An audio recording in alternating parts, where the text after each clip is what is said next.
start.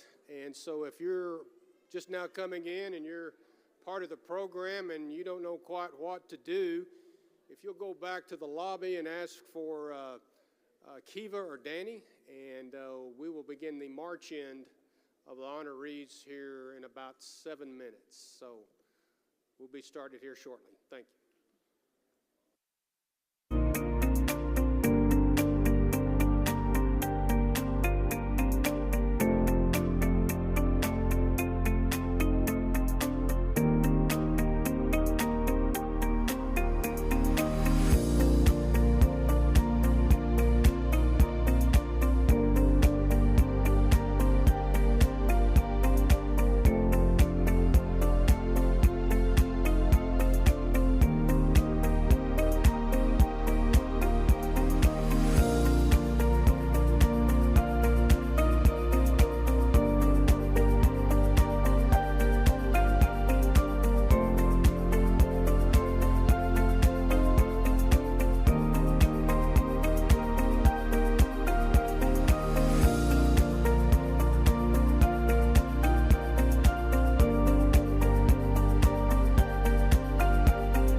If you would, please welcome the inductees and the honorees of the 2025 Texas Panhandle Sports Hall of Fame ceremonies.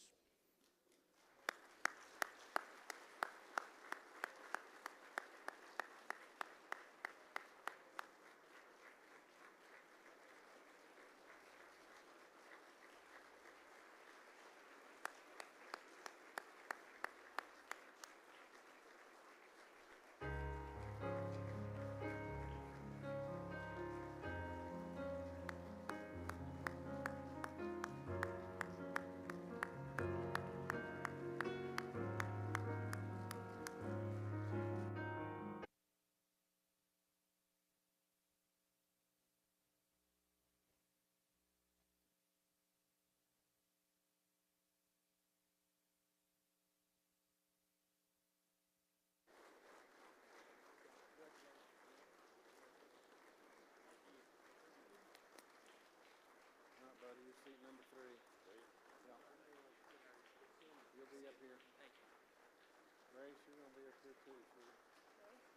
Y'all are all up here, and Reed, you're down on the end, I believe, or no, you're next to the end. You'll be on this front row down at the end, and we'll start the next group. How are you? Tell me your name. Start right here. The rest of your group's going to follow in behind you there.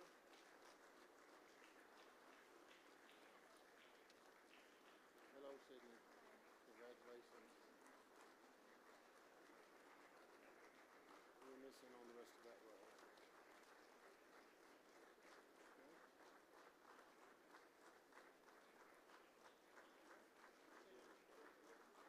Wes, I'm going to get you to go this way. All right. Let's see. Coach, have fun today. Well deserved. How are you? Good. Good.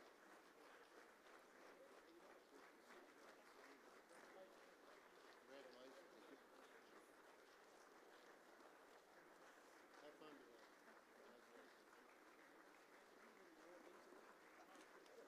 Coach, I got you here. Yes, sir. One more. Armando, I got you up here, buddy.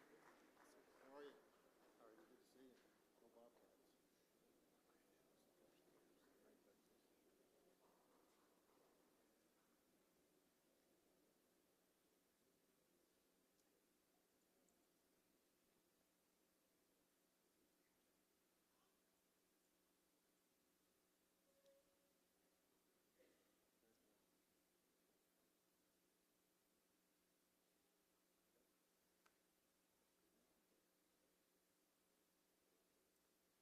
As the music minister of my church always says, you may be seated.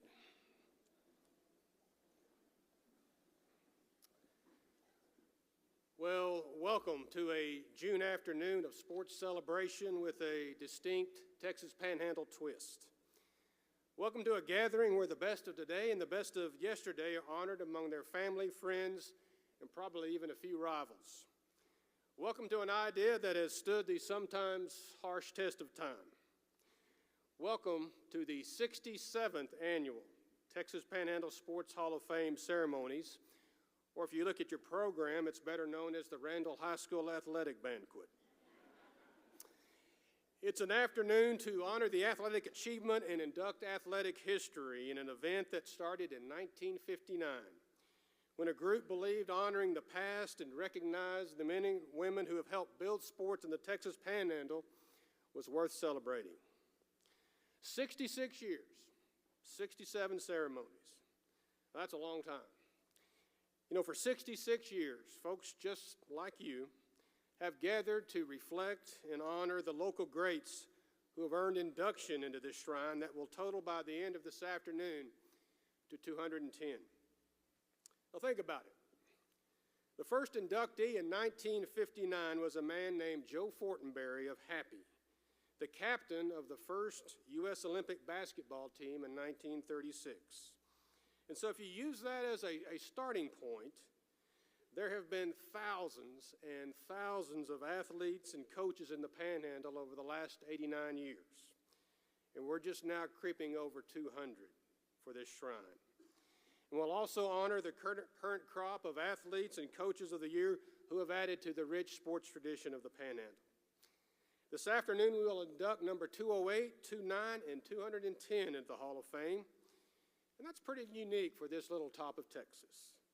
There aren't many regions which have something like this, or certainly something like this for this long. But it's going strong because the Hall of Fame is not so much about plaques and pictures on a wall, although they're certainly on a wall and enshrined in the Kids Inc. warehouse and they're actively online. But it's about people, Panhandle people. It's about athletes and coaches with many of the same dreams and goals, and when their time is done, others take the stage with the same dreams and goals year after year and decade after decade. Many of you in the audience are their support system, and those on stage here would be the first to say that they are, in so many words, a tree with a deep root system that extends to coaches, parents, wives, husbands, older brother or sister, friends, and certainly to teammates. Many of you have played a big role in their lives, are here today, and in many ways their award is yours as well. So again, welcome to athletes, coaches, inductees, friends, and family. You'll be glad you gave up a portion of your Sunday afternoon to be here. Kids Incorporated is one of the greatest success stories in Amarillo history, and they've been the corporate sponsor of the Hall of Fame for more than a decade. So to provide a welcome and to voice our invocation is the Executive Director of Kids Inc., Mr. Jimmy Lackey. Jimmy? Thank you. Have you ever had one of those days where you just need to take a deep breath? Anybody? Who had hail come through their skylights last night or windows at their houses? Yep, we did too. It's one of those days. So it's probably not a better time for us just to take a pause and go to the Lord in prayer, and always remember we're in the presence of Christ.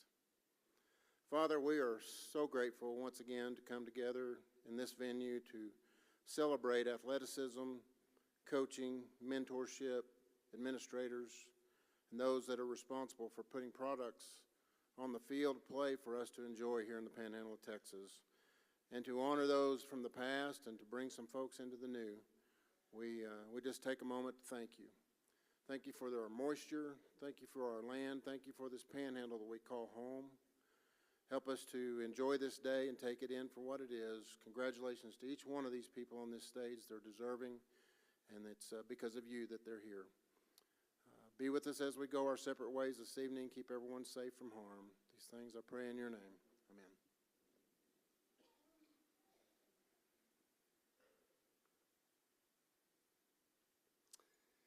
You know, instead of saving the best for last, as has been done seemingly forever in ending these ceremonies with the installation of the inductees, about 2 years ago, we began spreading out the best out in the beginning, in the middle, and in the conclusion, as we gradually add this group of 3 to the previous 66 classes of the Texas Panhandle Sports Hall of Fame.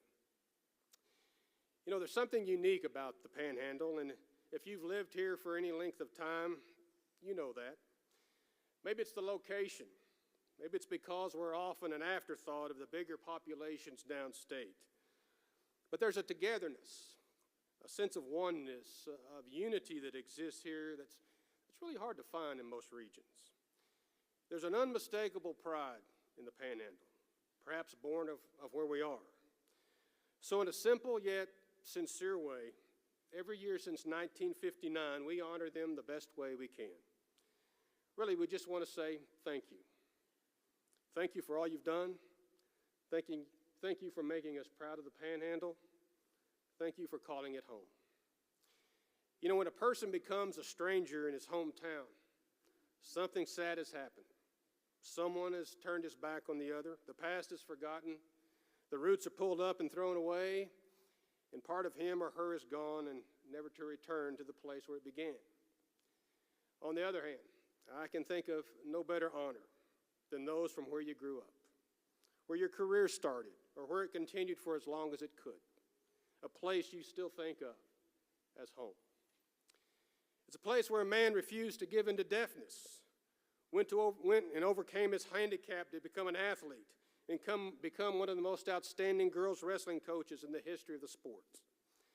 It's a city where a young girl and a young boy grew up in a two-parent family with basketball-minded fathers, went on to very similar paths as outstanding shooters in high school, both setting scoring records, and then went on to play for 4 years in the Big 12.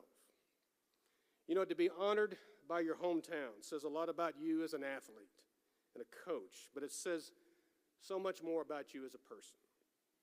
So let's get started, and let's install the 208th member into the 67th class of the Texas Panhandle Sports Hall of Fame. You know, when Scott Tankersley was in the 7th grade at Austin Junior High, it was his first year in mainstream classes after years in hearing-impaired curriculum. And the English teacher told the class that they were going to study careers and to write a couple of paragraphs about what they might want to do with their life.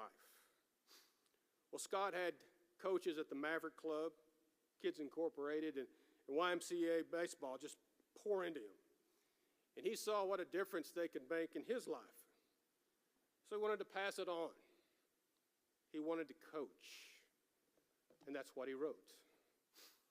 Now, you have to forgive this teacher somewhat. She had no idea his parents, Shirley and Earl Tankersley, were what their son called believers in life. That they would use sign language for many words, but not the words "I can't." That she had not seen Scott dive into sports and into his classes, not seen the rapport that he had with his hearing friends. All she saw was a deaf kid named Scott. So she wrote back on his paper, "Deaf people cannot be coaches. You need to find a non-people job." And she very coldly wrote an F on his paper. Even at that age, he knew an argument with a deaf student and a hearing teacher were pointless. So he got a piece of paper and he angrily wrote a sentence in all caps with 2 exclamation points. "I will be a coach." And here he is.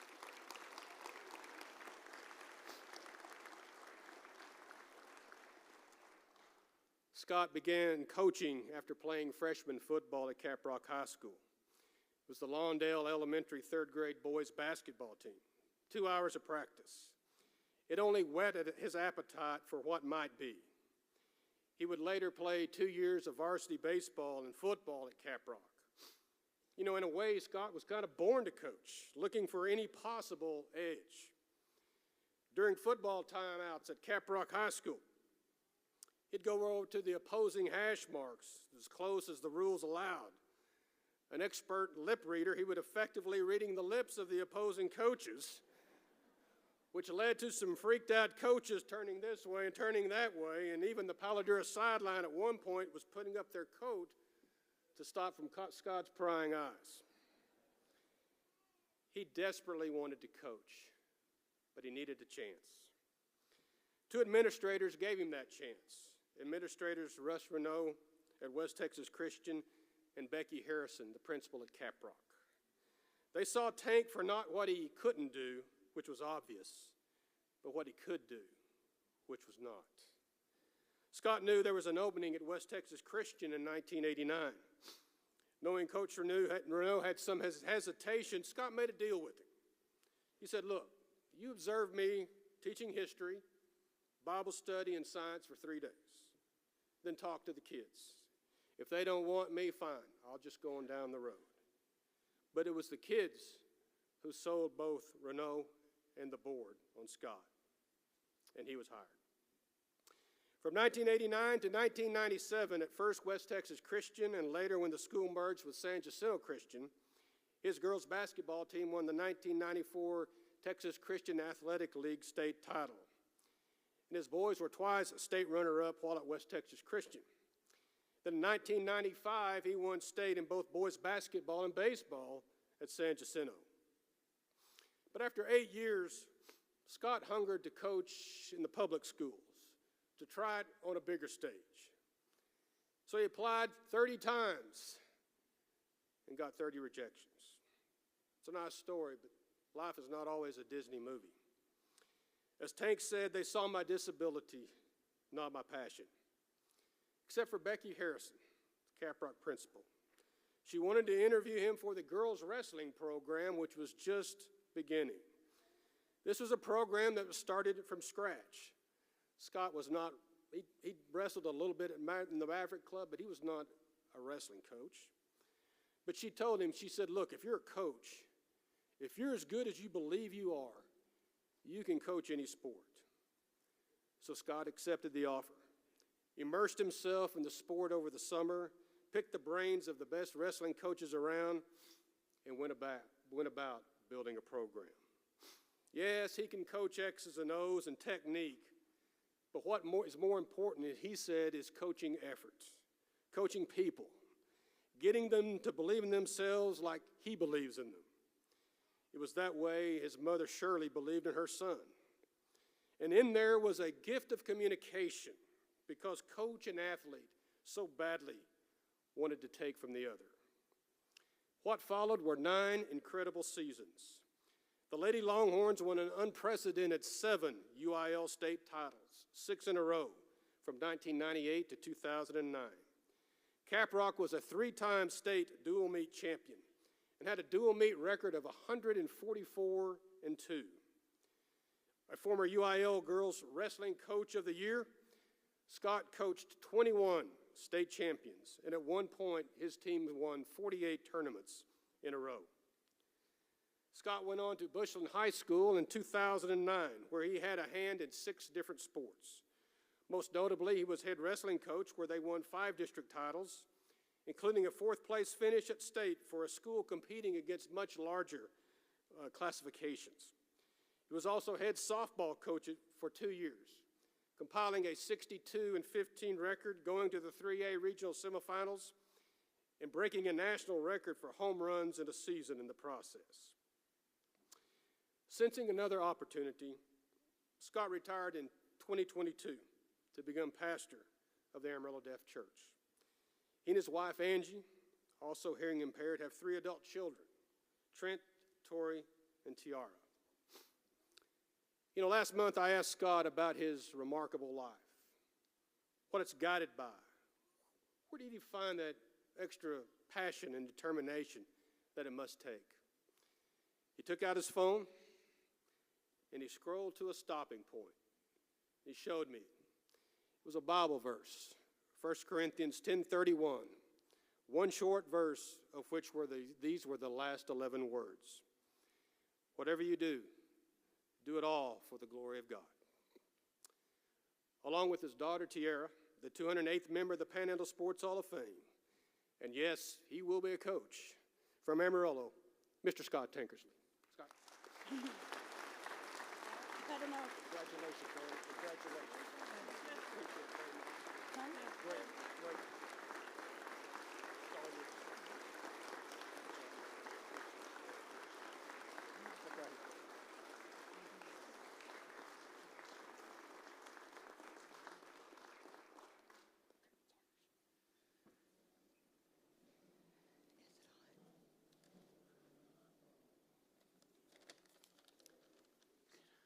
You know, I preach a lot, but I'm never this nervous.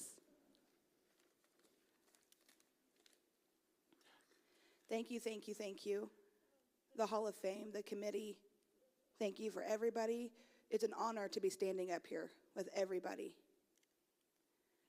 Coming here since 1981, with my mom and dad, we loved coming to things like this, to meeting together here. I would look at the high that idolized them, you know, the coaches, the players. I didn't realize I'd be one here. I'm so emotional. I don't know what to do. I don't know what to say. But I want to thank God for giving me this journey through this life. What a journey. I look back and I write about things, and, you know, to talk to you guys. Jerry Branch. Where's Jerry Branch? He texted me and gave me the kids, told me to come up to the Kids Inc. office. So I went over there. When I went in, Jerry said, "Congratulations." I said, "For what?" And he said, "You made the Hall of Fame." And I just all of a sudden, I almost just broke down right then and there. And Jerry said, "What's wrong? Are you okay?" It was just like I was just crying. I wish my mom and dad were here. They passed away 10 years ago, and I just wish that they could see this. They were the ones who really gave me life. They really believed in me and anything that happened. They were always there supporting me. My mom was a driver of force. She would not let me quit. Many times I felt like I wanted to quit. And just one look at my mom's face. "Oh, yes, ma'am. I won't quit." Got it. My dad was more of a professor. He was more of an instructor. He was teaching me things. But my mom was emotional with intensity. So put them two together, and that's what I got as a coach. They put me in the Maverick Club, the Kids Inc., and those two organizations they were what built me up to who I am right now. The Maverick Club, I remember the Funk brothers, Terry and Rory. Dory Sr. brought an old red wrestling mask, and they were walking in the Maverick Club in the gym. And I was standing there looking at them. I couldn't believe the Funk brothers were there. I was so excited. And when I got to wrestling, one thing I told John Mark, the one person who taught me really how to coach, was Johnny Cobb. As a deaf person, a group of 30, 50 kids all sitting around to be coaching. He's teaching them, and I was just sitting there, no interpreter. I had no idea what he was saying. But Cobb's body language, way he moves, Cobb. And I was watching him, and that's how I learned. He would act it out. He taught me 4 simple moves: the double, a spiral, a half, and a stand-up. That's all. That's what he taught me, those 4, over and over and over.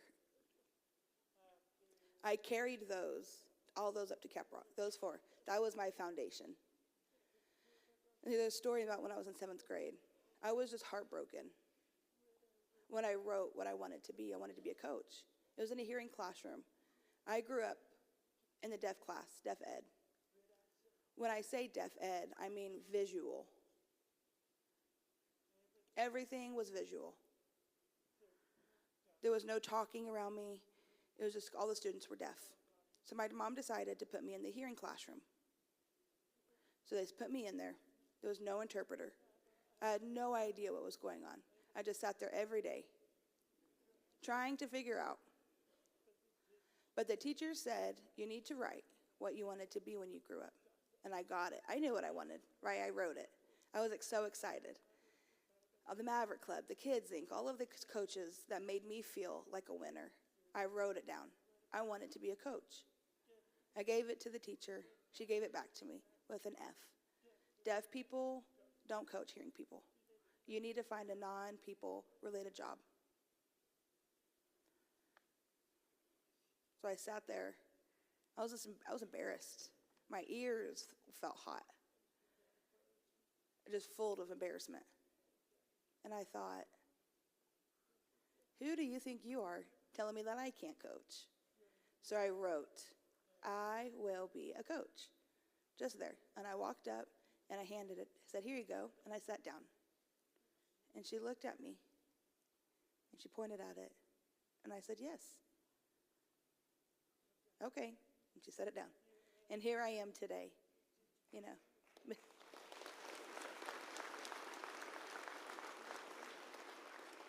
I was 14. I couldn't wait to start coaching at 14 years old. So I went to the Kids Inc., talking to Jim Brock. I met him and I asked him, "Can I be a coach?"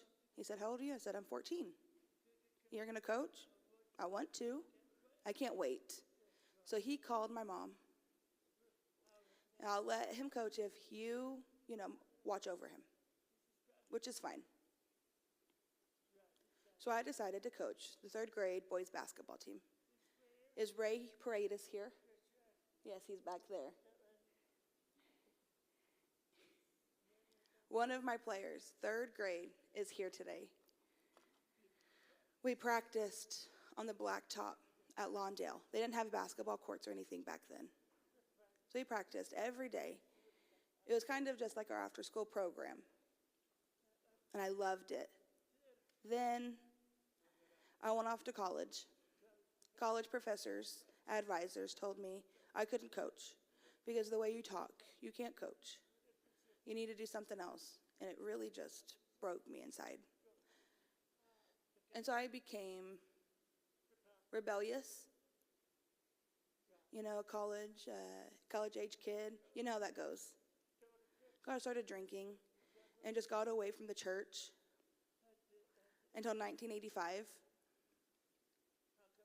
I got a phone call from Kids Inc. again.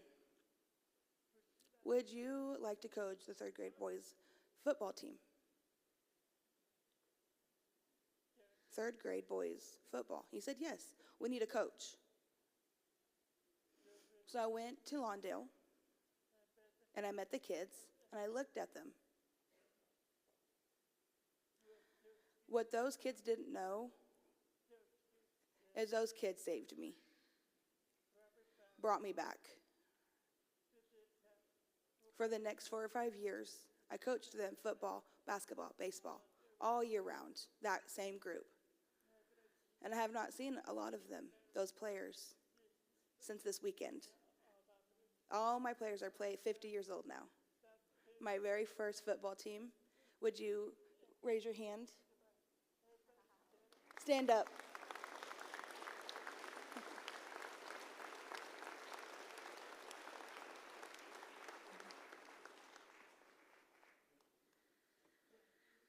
That team right there gave me confidence to be a coach. They restored that confidence in me. Then I went to officiate basketball. And at a private Christian school. And I thought, and I knew the athletic director there. I've known him, since the Maverick Club. So how God just moved me around and met him there again. I asked him if I could become a teacher at West Texas Christian School. And his expressions, kind of like, I don't know. Come on. I made a deal with him. You don't mind, I teach for 3 days and let the kids see how they respond first. And we decide if you want me or not. And he said, okay. And somehow the kids liked me. I'm just glad they liked me because then I could teach them for 3 days. And he said, you got the job. West Texas Christian. It was just an awesome experience through basketball and baseball. We merged with San Jacinto. And then we won. It was just a blessing to winning. That wasn't the winning or the losing. I don't remember much about it. But just the friendship that we built with all of the people is what I remember the most. How God gave me the skill to motivate people and give them a feeling winners too.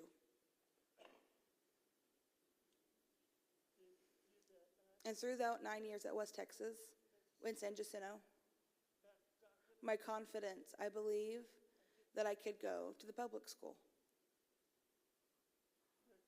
So I started applying different schools. And I couldn't believe my record on there. And there was no schools that would accept me, none.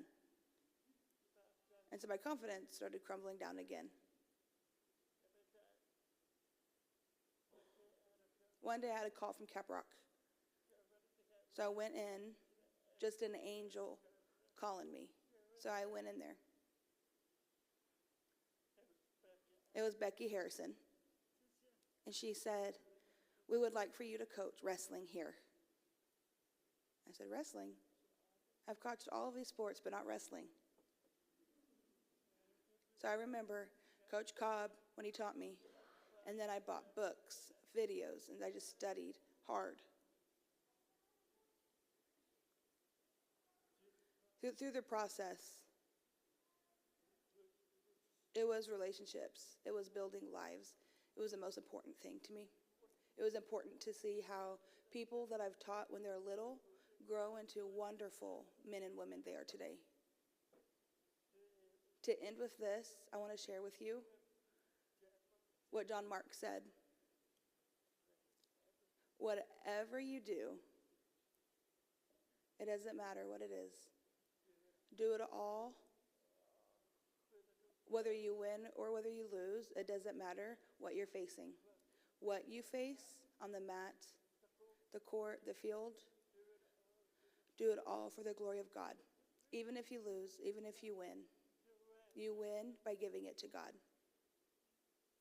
Thank you.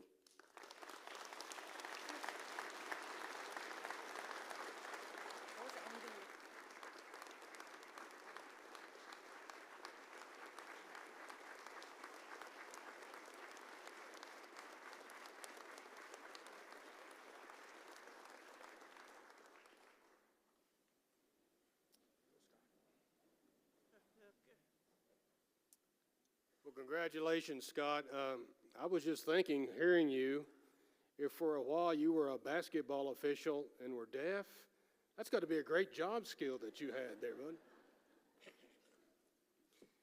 You know, this is a day of recognition, not just for the careers and lives of the three inductees today, but the current accomplishments of some that may one day themselves, as we have just seen, been inducted into the Hall of Fame. It's the honoring of the coaches and athletes of the year in now 11 sports. You know, the Panhandle has always been fortunate to have some of the best coaching in the state, but not to diminish those who make it happen, the athletes. The best the Panhandle has to offer in 2024, 2025. So let's meet them. In baseball, Amarillo High's advanced to a 24-13-1 record and to the 5A regional quarterfinals was built on pitching and defense. Clayton Norrell was at the forefront of that as the Sandys pitcher was dominant this spring. Clayton, a four-year starter, started 13 games as a senior. He had a 6-2 record, but most impressively, allowed only 12 earned runs in 72 2/3 innings, which is an exceptional ERA of 1.48. He had 72 strikeouts, so he averaged a strikeout an inning. His last game on the mound was against traditionally tough Aledo in the regional quarterfinals, where he limited the Bearcats to just 3 runs and 4 hits over 7 innings in a 3-2 defeat. And Aledo yesterday went on to win the state championship, in which they scored 8 runs in an 8-1 win. When Clayton was not on the mound, he hit .282 with a .415 slugging percentage with 6 doubles and 4 triples.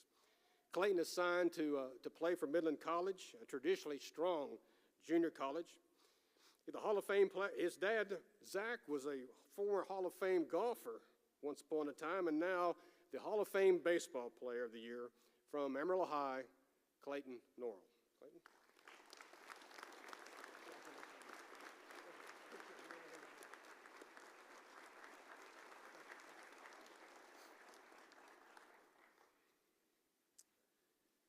In basketball, if you scroll through the Lubbock Christian University record books, and you will find the name of Grace Foster, the 6'1" senior from Childress. It's all over it. It was a special season for Grace, who led the Lady Chaps to a 32-5 record and a berth in the NCAA Division II Elite Eight. She averaged 20.2 points and 7.1 rebounds and was named MVP of the Lone Star Conference. Grace could score at any point, any place on the court, shooting 41% from the three-point line and was 6th nationally in free throw accuracy at nearly 90%. Grace was only the second Lady Chap to be named to multiple All-American teams.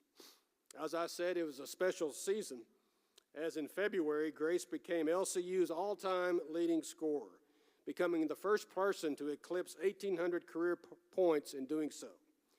She finished with 2,056 career points and was the school's all-time leader in career field goals. Well, how about off the court? Grace was a 3-time All-LSC academic honoree and was the conference's 2025 Academic Player of the Year. She had a 4.0 GPA during her time at LCU, which she was a criminal justice major. Quite a legacy she's leaving. The Hall of Fame Basketball Player of the Year from LCU and from Childress, Ms. Grace Foster. Great season, Grace. Great season. Let's get a picture of you.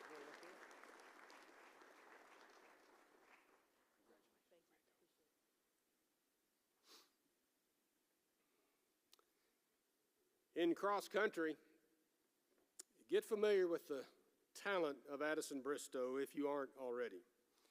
The Canyon Junior is winning in times not seen before on the high school level in both cross country and track.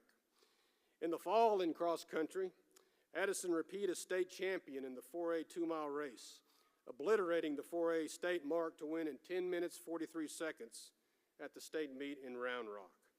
She won by nearly 25 seconds over Naomi Granados, a Canyon ISD rival from Randall, to lead the Lady Eagles to the state title. She won the regional title in 11:03, just 3 seconds over Naomi, but won the district crown in 10:32, which was actually 11 seconds faster than her actual state meet record time and 30 seconds ahead of the second place. The past spring, in the spring of 2004, Addison, then a sophomore, was the 4A state champion in the 800 and runner-up in the 1600. The Hall of Fame Cross Country Athlete of the Year from Canyon High School, Addison Bristow. Addison, you've had quite the year. Let's get your picture here.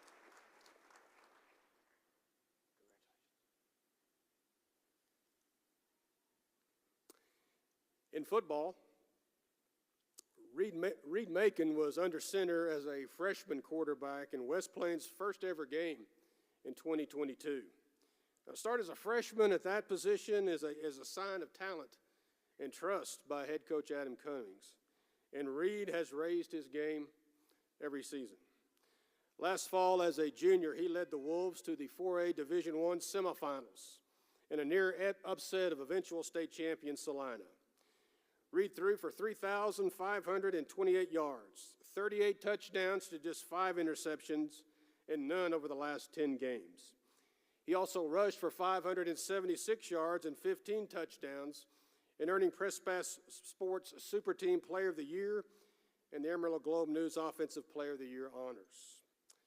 In 5 games in the playoffs, Reed was 80 of 115 for 1,202 yards, 12 touchdowns, and did not throw an interception.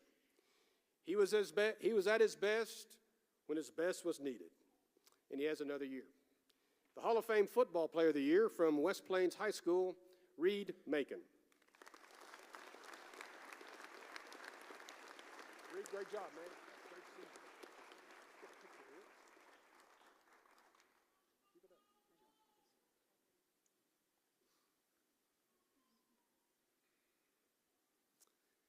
In golf, Gam Songprasert, for the last 2 years, has been one of the top women's golfers in all of NCAA Division II. The West Texas A&M senior just wrapped up her second first-team berth on the Women's Golf Coaches All-America team. Gam's 72.2 scoring average ranked 13th in the nation. She led the Lady Buffs to a spot in the national tournament quarterfinals. In that match against Flagler University, Gam won her match by 7 shots, as WT, though, lost as a team to Flagler 3-2. Gam won the West Texas West Region Preview with a 3-under 210 and had 6 other top 5 finishes in a very consistent season. She followed her older sister, Lukey Songprasert, who was a 3-time All-America herself. Both made the most of playing collegiate golf some 8,400 miles from their homeland in Miang Chai, Thailand. Accepting as her older sister, Lukey, for the Hall of Fame Golfer of the Year from West Texas A&M, Gam Songprasert. Thank you for doing this. Thank you very much. Look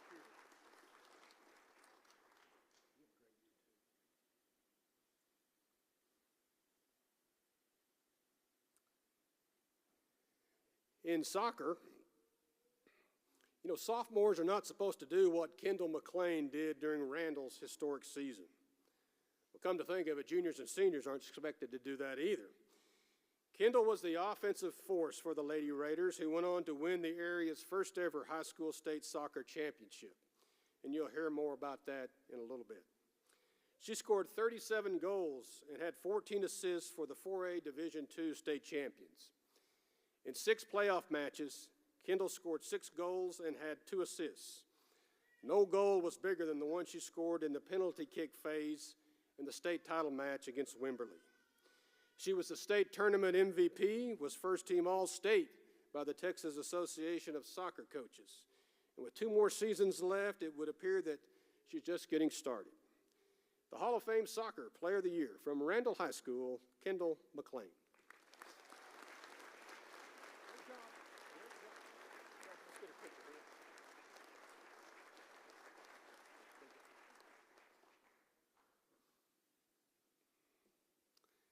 In softball, Ava Sharp, a 4-year starter, led River Road to its best season in history, one in which the Lady Wildcats finished 29-13 into the 3A Division I regional semifinals.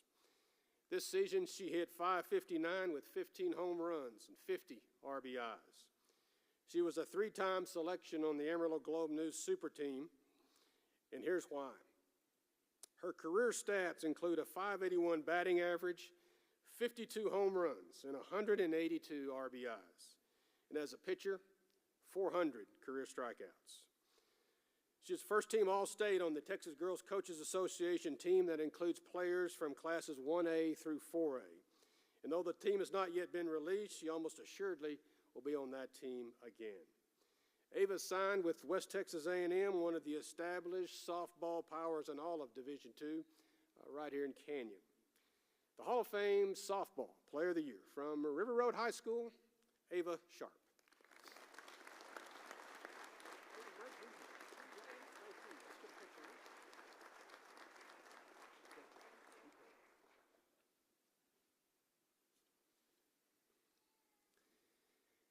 In tennis,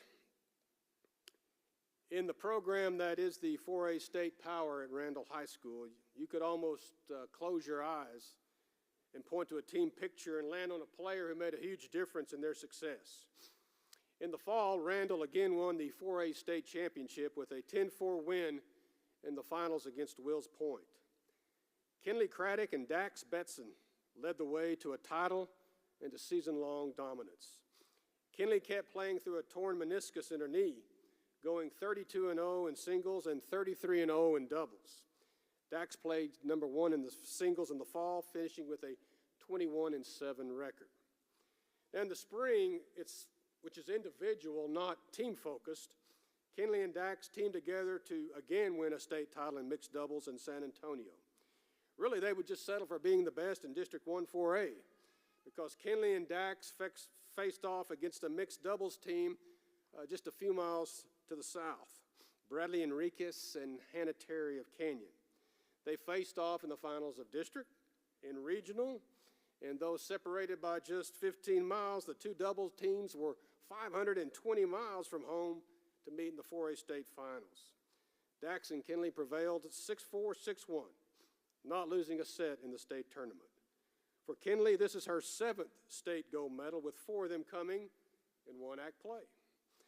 Dominant in the fall and dominant in the spring, the Hall of Fame Tennis Players of the Year from Randall High School, Kinley Craddock and Dax Betson.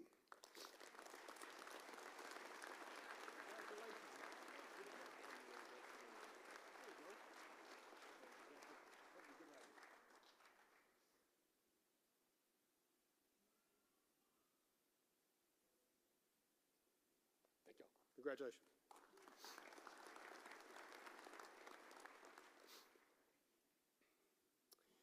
You know, in track, there's likely never been a performance in track in the Panhandle like what Addison Bristow Canyon showed again and again this spring. A 3-time 4A state champion in the 800, 1600, and anchoring the 1600 relay. Addison set 3 4A state meet records. 207.19 as a repeat as state champion in the 800, and 448.64 in the 1600.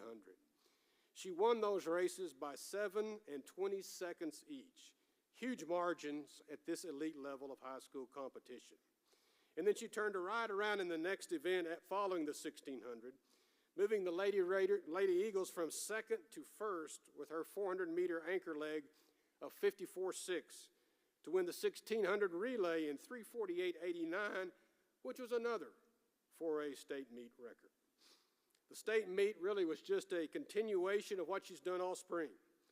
Her bests of 2:06.6 in the 800 and 4:44.43, both in the 1600, both of them in March, are among the top 10 times ever run in those events in Texas.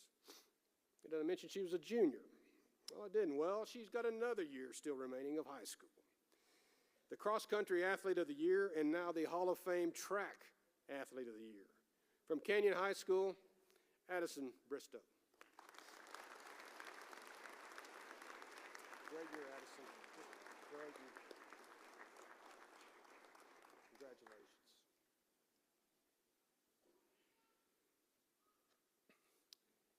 In volleyball, Sydney Soria, a starter extraordinaire for Randall, over her 3 years helped lead the Lady Raiders to 106 wins and 3 state appearances in the 4A state tournament.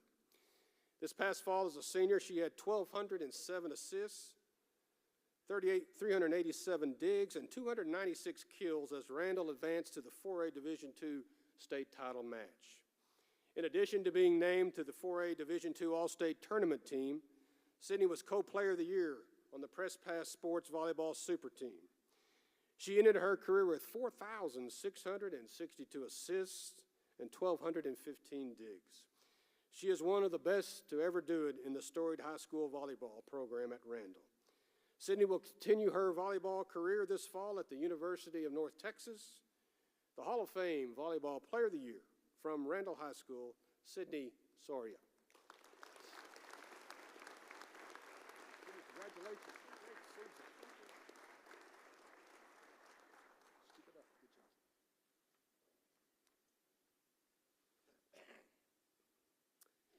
job. And in wrestling. You know, in a year where 6 area wrestlers won state championships, it takes a really outstanding athlete to oh so slightly separate from the others. Hunter Bogner of Dumas completed a high school career in February as a 4-time state champion. And 4 times, that's as many times as you can do it. He won state championships for the Demons in the weight classes of 113, 126, 132, and this past season at 138. His 4-year career was 161-6, and just 3 losses in his last 3 years. In a senior season that concluded in February, Hunter finished with a 41-1 record, despite being less than 100% because of injuries. In fact, a dislocated kneecap and a broken foot led to his only loss of the season. At the state tournament, Hunter won his 4th 5A title with a 12-6 decision over Chance Yancey of Azle. Hunter signed to wrestle at Western Colorado in Gunnison, and accepting is his coach Chad Holdsworth for the Hall of Fame Wrestler of the Year from Dumas High School, Hunter Bogner.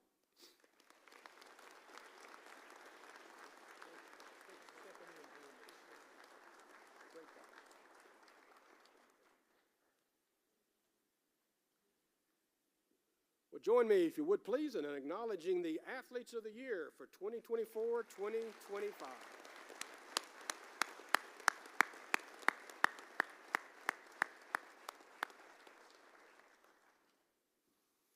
You know, the Super Team Award is given to the most outstanding team regardless of the sport.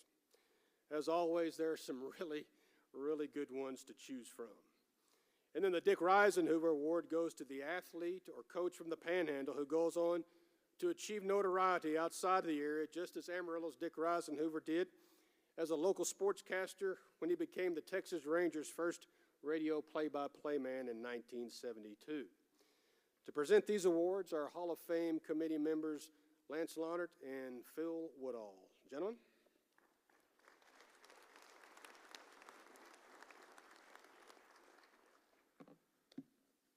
First of all, I have to I owe those three that because I can't tell you how many times they gave me joy with what they did on the field and coaching.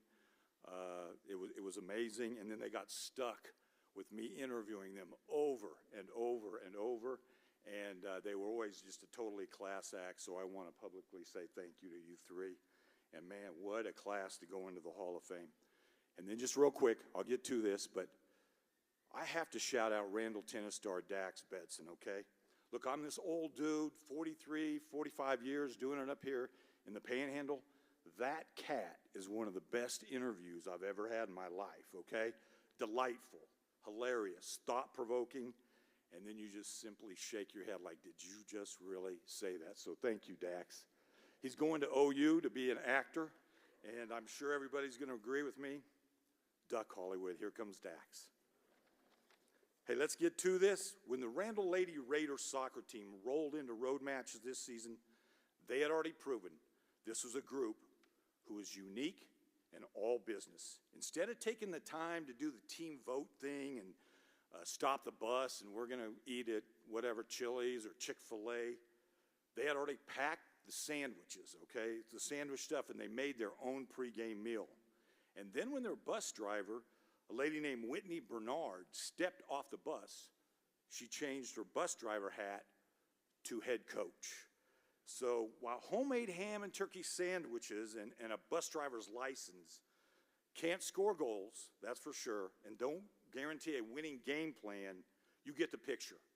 Randall wasn't messing around in 2025. This talented group of young ladies were bought in on every facet of what it takes to be a great team. That's why on January 18th, they stood with a 4-5 record. There was no freak out of what's going on. Class 4A Division II Randall had gone down to Friendship, and two of those losses were to 6A teams. Then they traipsed off to Salina, just the four-time defending state champs now. And so a 4-0 loss to Salina to open that tournament told Coach Bernard and her players one thing. Yeah, Salina's really good, like really good. But we hung in, weren't overwhelmed, and good things are going to happen.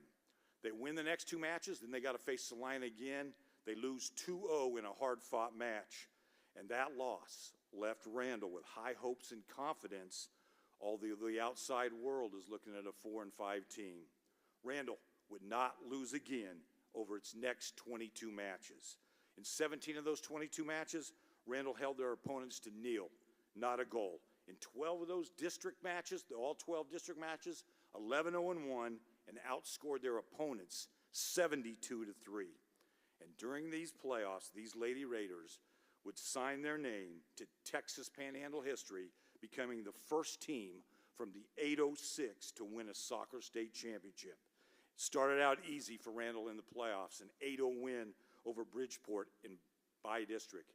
And it ended in Georgetown at the state championship match with an absolute pressure cooker, beating Wimberley 3-2 on penalty kicks. Kylie McHugh's PK sealed the victory as Randall edged Wimberley 7-6 in those penalty kicks. Ryan McLean and Brooke French scored the goals in regulation of the championship game, and sophomore Kendall McLean was named the game MVP. Coach Bernard, a.k.a. the bus driver, also the mom of Ryan and Kendall, she summed it up best to me when I was visiting her about this team. To break that glass ceiling of finally being an 806 team to win a state soccer match took a team willing to put egos aside, work together, just have the gumption to go ahead and dream of something that never has been done before, and then simply sticking with it no matter the score. And she was brutally honest. You need a little luck. And one more thing. Sure, the girls got tired of eating sandwiches, Bernard said, but never once did I hear a complaint. No doubt the 2025 Panhandle Sports Hall of Fame Super Team of the Year is the Randall Lady Raiders soccer team.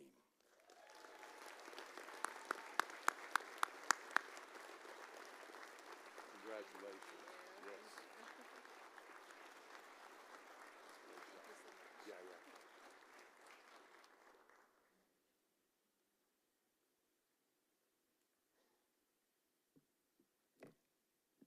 As a Canyon Eagles senior in 2013, Jake Rogers batted .492 with 6 home runs and 48 RBIs.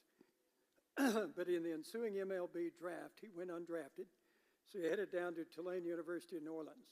In the summer of 2015, Rogers was an all-star in the Collegiate Cape Cod Baseball League.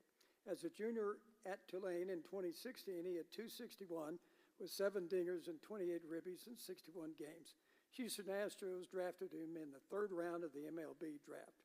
On August 31st, he was traded to the Detroit Tigers in the Justin Verlander deal, and I believe Detroit at that time was in a rebuilding mode, but the attraction to getting Rogers was his defensive prowess. He had thrown out 52% of his base stealers in the minor leagues. He made his MLB debut on July 30th, 2019, and got his first hit that night. He had injury problems, missing the entire 22 season, and last year he only hit .197 with 10 homers in 107 games.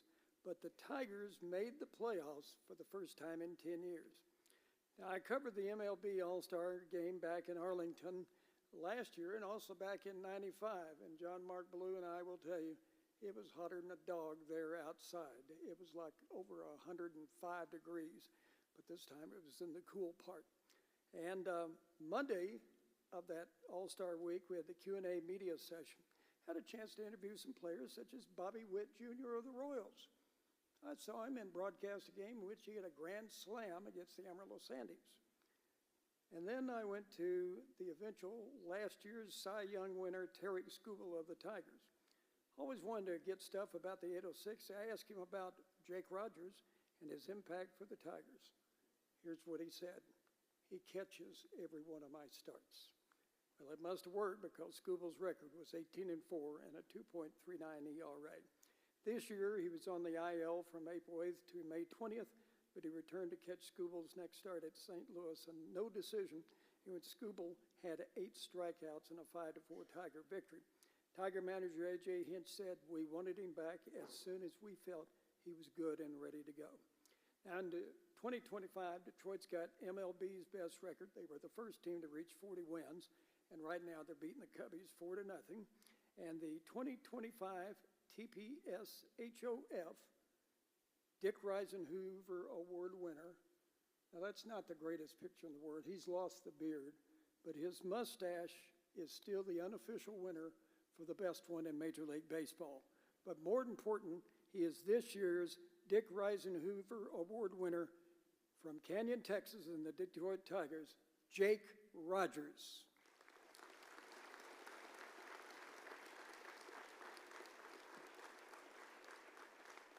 Now, obviously, Jake is not here because they're beating the Cubbies right now. But anyway, we're so proud of him for representing our area. And here's his plaque, and they won't take a picture because, well, maybe they will. My mustache is not as good as his, and it's a lot grayer. So thank you, Jake.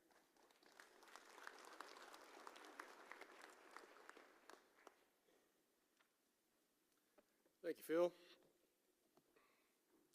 Now for the installation of the 209th inductee into the Panhandle Sports Hall of Fame. You know, when Natalie Ritchie said she was not very old, she was being homeschooled at the time. And she and her brother Aaron, they needed a PE credit. So Tim Ritchie, their father, took them to the activity center at West Texas State. Well, Aaron tired of that pretty quickly, but not his sister. Natalie couldn't get enough. She wanted to go every night, meaning she wanted to shoot the basketball, which she started doing around 1990 or so with Little Dribblers, Kids Inc., and Southwest Amarillo Basketball Association. She went Monday through Friday night, and Tim began to teach his daughter how to shoot a jump shot. At times, he would duct tape Natalie's arms to help her with the form. She told me, she said, "I know this sounds sexist, but my dad challenged me. He said, 'Do you want to be okay and shoot like a girl or be amazing and shoot like a guy?' Meaning, did I want to shoot a set shot like most girls or shoot a jump shot like the guys?"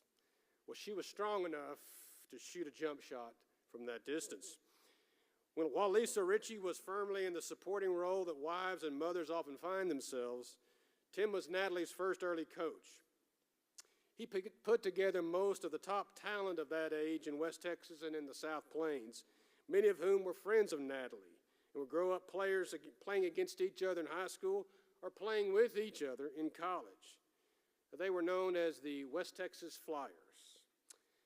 They played AAU age group basketball, which was not a haphazard collection of have and have-nots, as some organizations are, but it was competition at the highest level where the Flyers competed. The top flight of AAU was a national network of the top players of their age in the country. For the Flyers, it was a drama-free, respectful group that proved they were among the best from coast to coast. They were national runners-up in 1995 and 96, and then won 3 consecutive national AAU championships from 1997 to 1999. In that run, 3 times in the national tournament, the Flyers beat a team from California, led by Diana Taurasi, the 2-time National College Player of the Year at UConn, and a 10-time WNBA All-Star. While the latter part of their AAU play was during the summer of their high school time, the earlier years formed a launching pad of basketball for so many. Natalie started as a freshman for Coach Dale Blout in the traditionally strong program at Amarillo High in 1996. It was like drinking out of a fire hose there for a while. Her first game was against state power and defending state champion Canyon. At 5'9", she initially played inside as a post. In just more than a month in the season, she was guarding 6'3" Tamika Catchings of Duncanville, who would only be an 11-time All-WNBA and one of the most decorated players in women's basketball history. But Natalie was used to playing against older players in AAU, and the adjustment was fairly quick as she was All-District and Amarillo Globe News Super Team Freshman of the Year.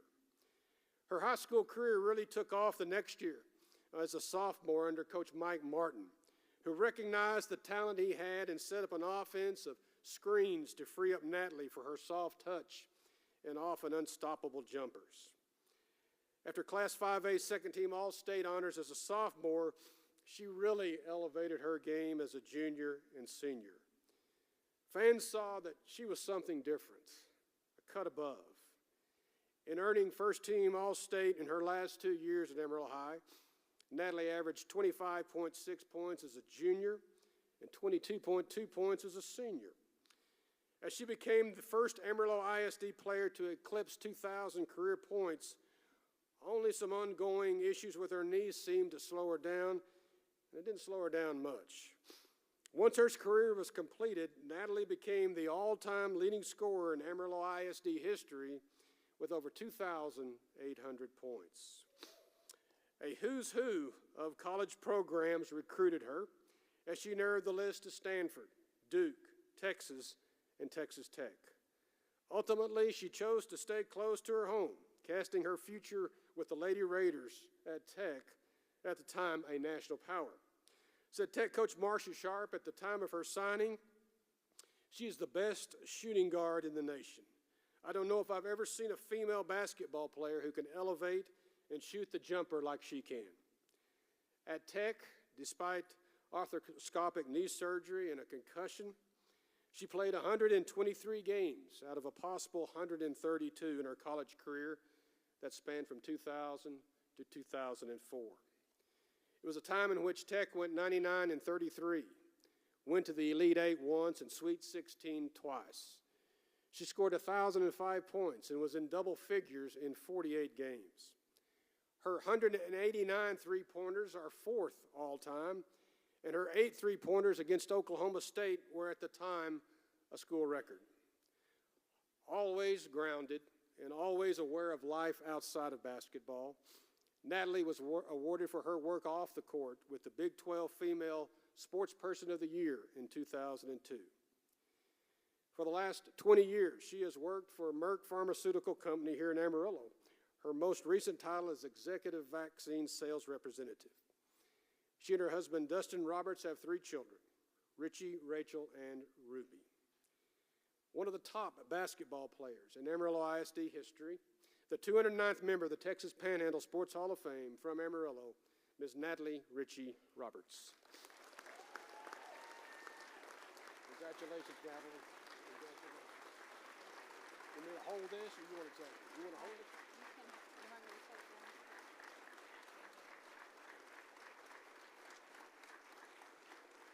Thank you. Okay.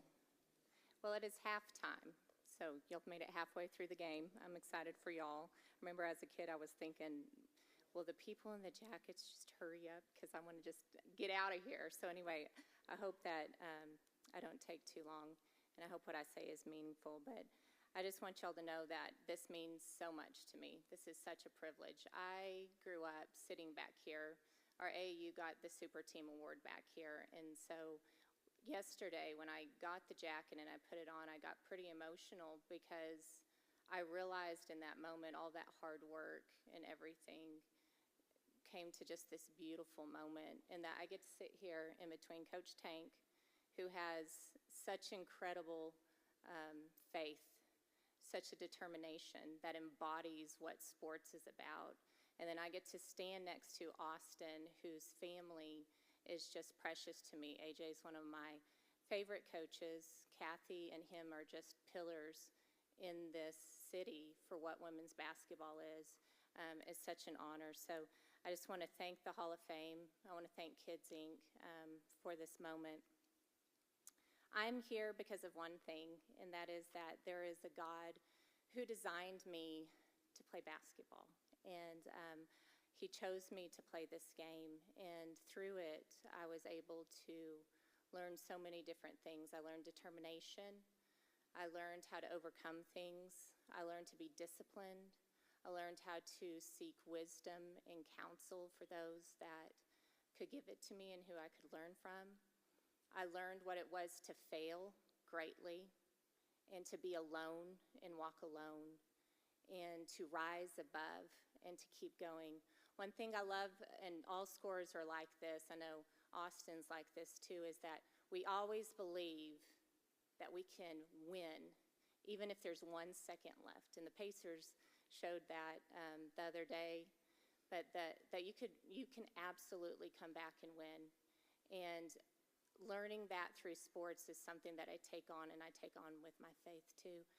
But when I was praying about what I wanted to say, God gave me the picture of my jacket and gave me that every single thread around me is a person in my life that put me here, and that God is the God who covers me and protects me. And through this walk of basketball, that's what he's done. And so today is about me, and I know I'm getting honored, but I want to honor so many of y'all that are standing before me today right now.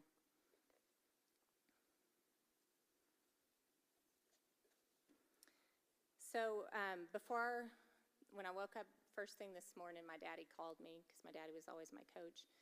And he told me, hey, you got your speech ready? And I said, yes. And he goes, okay, make sure you don't get emotional. People can't understand you when you cry. And then make sure it's not too long, because they don't like when people go long. I was like, okay, thank you, Daddy. I appreciate that.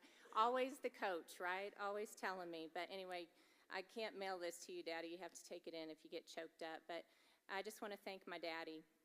I got to, and I wrote this down because I can't emotionally probably do it, but I got to play in a lot of gyms during the time I played ball, Daddy.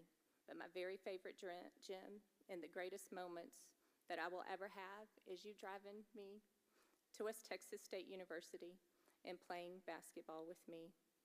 Thank you for seeing what I was capable of. Thank you for teaching me my shot. Thank you for the thousands of rebounds you must have thrown back to me.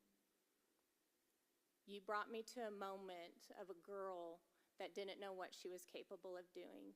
And you looked at me and you spoke words into me that allowed me to know that I could do anything that I put my hands to. I am grateful for you. You're my hero, and I know that you can do anything too. To my mom, you are the picture of the widow who gives her money, the mites, and everybody else, the priest comes in and gets the trumpet. You are the person that showed me the heart of God. You are the person who taught me to be led by the Spirit. You are the person that had everybody come into our home. You washed the sheets, you washed the towels, and you put them up without nobody knowing they were used. You let every single AAU team member feel like they were family. You have always, before, and I know D&I, we're in West Texas, D&I is like a scary word. To me, it's not. D&I is my mother, where anybody is welcome at our table. And I feel like that is who you are. You embody who Christ is, and you are my MVP, Mama. To Aaron, Peter, and Annie, I love you so much. You sacrificed so much for me to be at the gym. You sacrificed family vacations, or family vacations were around our basketball. You encouraged me through my knee surgeries. You cheered me on, and you always believed in me. Even though I have all these titles, one of my greatest titles is to be your sister. To my grandparents, to my aunts and to my uncles, and to my cousins. If you're like part of the Richie Buckles, Duncan tribe, raise your hand, please. Yes, all of you up here. Because of you, I had the greatest crowd of fans I could have ever asked for. Even in Kids Inc., I believed that I could do anything. So thank you for your support and your love. Even when I woke up this morning, I had about 5 texts from y'all just saying you were praying for me and proud of me, and I love you.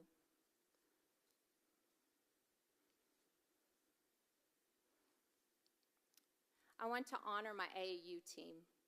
There was an amazing group of girls I got to play with, and I wish I could take a piece by piece out of this jacket and give each one of those girls part of this jacket. Erica Valick went on to Purdue. She got to play in the championship game in the NCAA tournament. Tanae Teal got to go to Stanford and won many state championships at Canyon High School. Jolie Ayers went to Texas Tech. Casey Jackson went to Texas Tech. Mandy Moore went to New Mexico, won state championships at Canyon, and also was Newcomer of the Year her freshman year. And Anika Holmes went to Nichols State and probably had one of the most impactful people that impacted me of Flyers basketball, and that was Tank, Terry Holmes. He will always be a spiritual giant in my life. But Flyer ball, which is a nod to the Wayland Flying Queens, was good old West Texas run and gun ball. And I absolutely loved it, and I love that I got to be a part of a group of girls that still has the history books of Girls AAU. I want to thank Kim Linder, Tracy Swaden, and Stephanie Andrus. These were the girls at Amarillo High that won back-to-back state championships. They were what inspired me to have a Division I scholarship, and they played for Coach Blout. I want to thank Coach Blout. He was my coach my freshman year. I will never forget when he told me I was made varsity as a freshman, and I'll always cherish that moment. I want to thank the late, great Mike Martin. He had a really hard disease he had to fight, but if it wasn't for Coach Martin, I wouldn't have had probably, well, hopefully I would have, but the scoring record, because he set me up with great offense, lots of different screens. He always left the light on, let me shoot as late as I wanted to, and I appreciate Coach Martin. Casey Jackson and Jolie Ayers, can I have a drink? I'm sorry. Casey Jackson and Jolie Ayers will forever be my favorite teammates. They were part of my AAU career. They were part of the West Texas Flyers, and they went to Texas Tech with me. They both came from sporting legends. Casey's mom was a Wayland Flying Queens, and she is also the first and only African-American women's head basketball coach at Amarillo High. And hopefully she will be here one day wearing a jacket. Jolie's daddy was a legend too. He is in the Hall of Fame. He is John Ayers, and he blocked for Joe Montana. And Jolie's godfather was Terry Funk. So with those two girls, that is the kind of caliber I was around to make me great. So for you guys behind me, one thing I can tell you throughout my career, and what I can tell you through this, is put great people around you, and you will do great things. Be challenged. In the Bible it says, as iron sharpens iron, so does one man sharpen another. I am where I am today because great people sharpened me. Speaking about Sharp, Coach Sharp I love Texas Tech. I love being a Lady Raider. I always wanted to be a Lady Raider since their 1993 team. Noelle Johnson, Krista Kirkland, all of them as a young girl inspired me.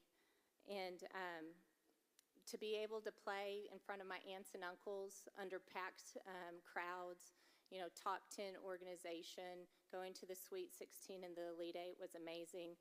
But the thing I learned about Tech so much was overcoming my knee injuries, sitting there, the silent things that I had to work for, the silent things that I had to overcome. I think of big games that were amazing, like breaking threes, but the things I'm most proud of is the silent things, the quiet things, the stories no one knows, where I had to walk alone.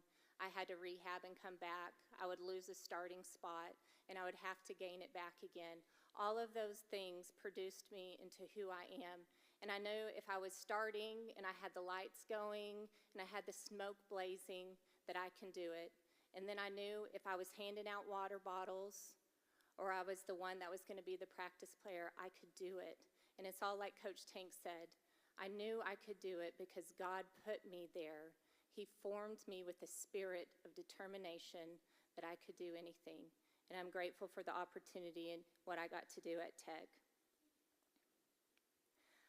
To my Richie, Rachel, and Ruby, Mama made a lot of threes in her lifetime, but you three are by far the greatest three I ever made.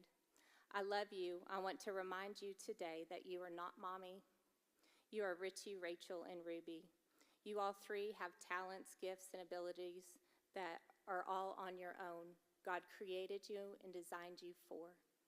And I ask you to know just to walk with your shepherd, and he will lead you where you need to be. To my Dustin, you are my favorite shooter. Happy 18th wedding anniversary. I know you wanted to spend it here at the Panhandle Hall of Fame. Yes. Thank you for sharing life with me. You are my own personal Pistol Pete. Pistol Pete was my very favorite player growing up. I absolutely loved him, and Matt Blake is here today. Dustin and I met in a singles group at church, and then Matt had a pickup game afterwards at the Downtown Athletic Club, and I liked Dustin, but I didn't know, I felt like he was stalker-like because he was talking about all my basketball things. And so anyway, and he has an accent, and he had all camo on, and I was like, who is this guy? Well, anyway, we showed up at the DAC, and the dude started shooting all these threes. He's skinny, floppy hair, going under his legs, behind the back passes, and I was like, oh my gosh, this guy is Pistol Pete. So anyway, God gave me my own personal Pistol Pete. I love you, babe. You're the greatest teammate, my favorite smile, and I know we can do everything together. Okay. It's at the end. Give your friend a high five. Give your friend a high five. I know I'm going long. But this is why I'm here today. I'm here to get recognized. I wanted to thank people. But what I really want to say is this. Why God allowed me to do these things is to remind you of this, that I'm your teammate. I want you to remind you to keep running. Every single one of y'all is going through something in life. I don't know what it is. It might be your health. It might be a job, it might be a marriage, it might be mentally, it might be physically something that you do not know what to go through. But I want to remind you today that there is a God who has you and that you are not alone. I want to remind you of Psalms 139:14, that you are fearfully and wonderfully made and you are known by a God who created you. I want to remind you of Esther 4:14, that you are made for times such as this. I want to remind you of Joshua 1:9, my little friend Matthew's favorite verse. Have I not commanded you? Be strong and courageous. Do not be afraid or do not be discouraged, for the Lord your God is with you wherever you go. I want to remind you of Psalms 31:25, to be strong of heart. And I'll remind you of Hebrews 12:1-2, to let us run the race with perseverance marked out before us, and fix our eyes on Jesus, for he is the perfecter of our faith. Thank you so much for this time, and thank you for this award.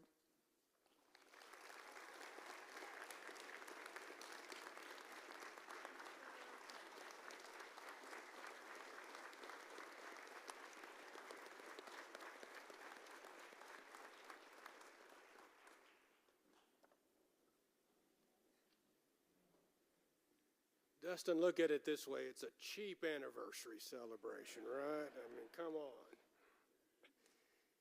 Coaches of the Year. They are a mixture of patience, instruction, setting standards, knowledge. It doesn't hurt to have some great athletes on your side either. These are the Coaches of the Year for 2024 and 2025. In baseball, Chris Kelp led Groover to its best season in school history, which has just been a continuation of the best overall athletic year in school history. In the fall, the football team went 14-1 into the 2A Division II semifinals. That followed with a bit of a late start in basketball, which went 19-2 into the regional semifinals. Well, that followed a bit of a late start in baseball, but it did not slow down the Greyhounds. Groover started the season 19-0 before finishing the year with a 21-3 record. The Greyhounds outscored their opponents 262 runs to 67. Senior Stephen Cowan and Kip Pittman were the only two seniors on a young team and one with depth. That youth included 3 freshmen on the team, including Mason Langford, a 3-year starter for the Hounds despite being just his first year in high school. In the playoffs, Groover swept Lockney and came from behind in Game 2 to sweep Tahoka in their next round. They lost for the first time in Game 1 of the regional semifinals to Albany, 10-0. But all the Hounds did was rebound to win Games 2 and 3 by a combined 17-3. Groover ended their season on a crushing note in the regional finals, losing to Stamford by 2 one-run games, 7-6 and 2-1. Still, a terrific season for a young program that may just be getting started. The Hall of Fame Baseball Coach of the Year from Groover High School, Chris Kelp.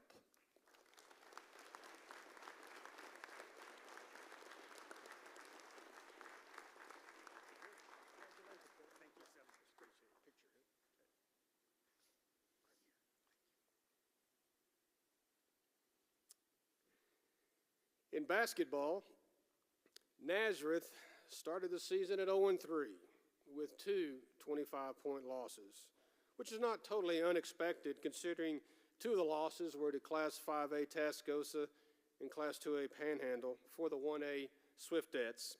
It's a young team with only 3 seniors, and one of those, and arguably their best player, Brooklyn Birkenfeld, was sidelined in the early going with an injury.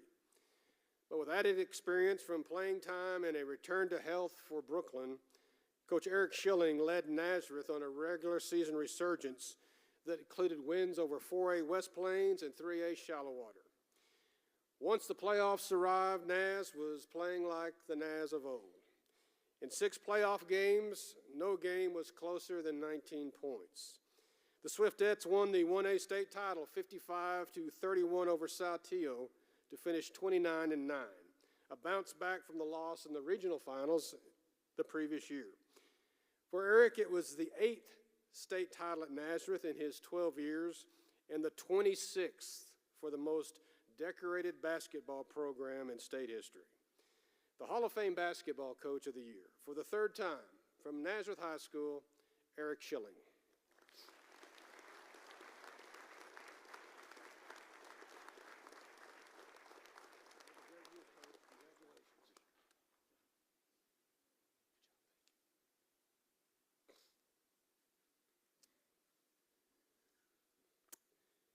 In cross country, no matter what meet they were at over the last 3 years especially, the Canyon Eagles made it known with their depth and speed that it was a race for second.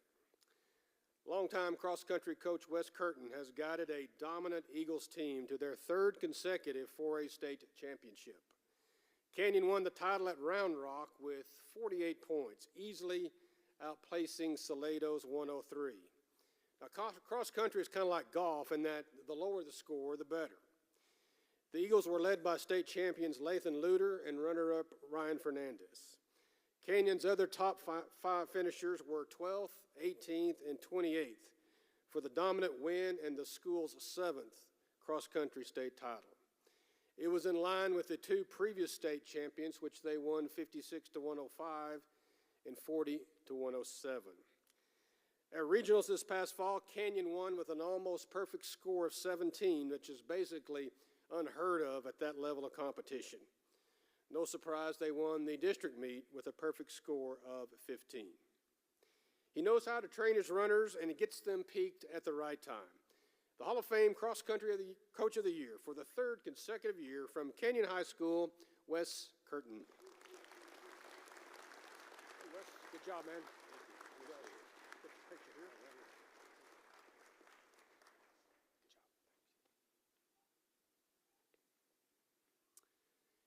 In football, like Nazareth in basketball, the football season started a little bit slow at West Plains.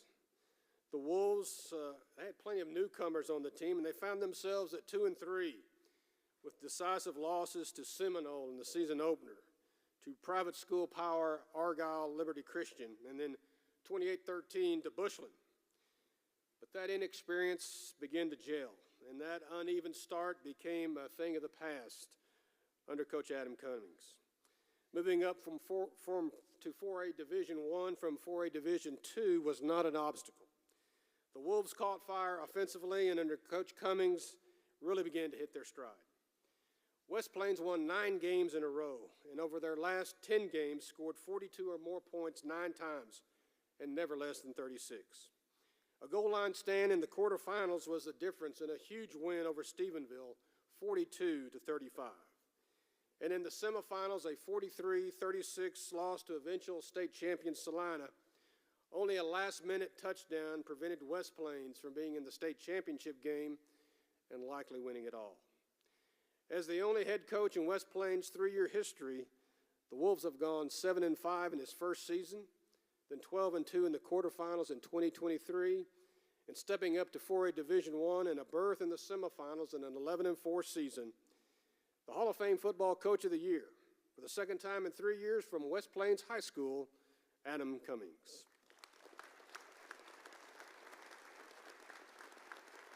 Great job, Adam. Another great job.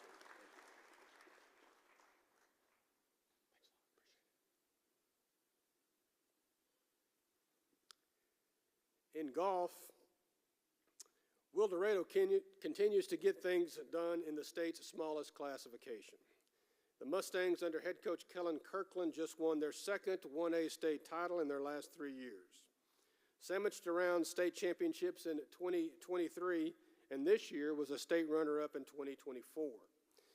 The Mustangs qualified for their third state tournament in a row, winning the Region 1A tournament with a 2-round total of 684, a healthy 49 shots ahead of runner-up Spring Lake Earth.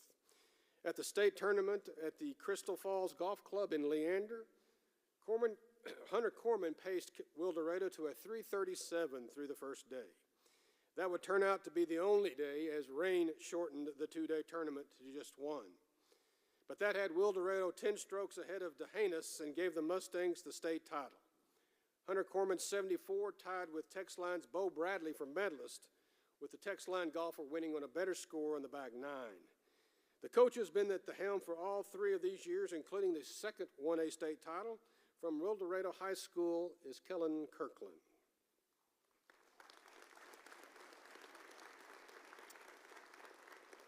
Coach Kirkland could not be here today, but we will make sure that he gets his plaque.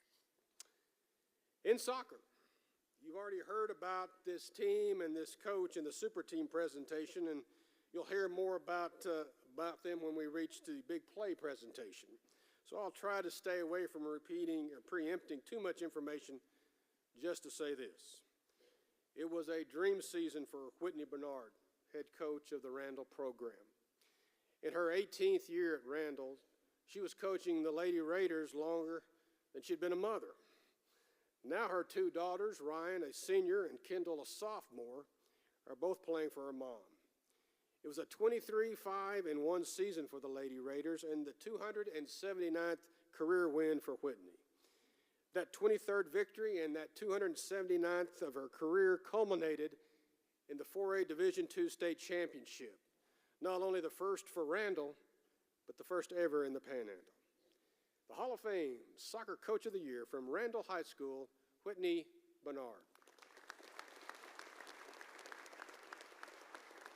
Great year, Whitney. Awesome year. Let's get a picture here.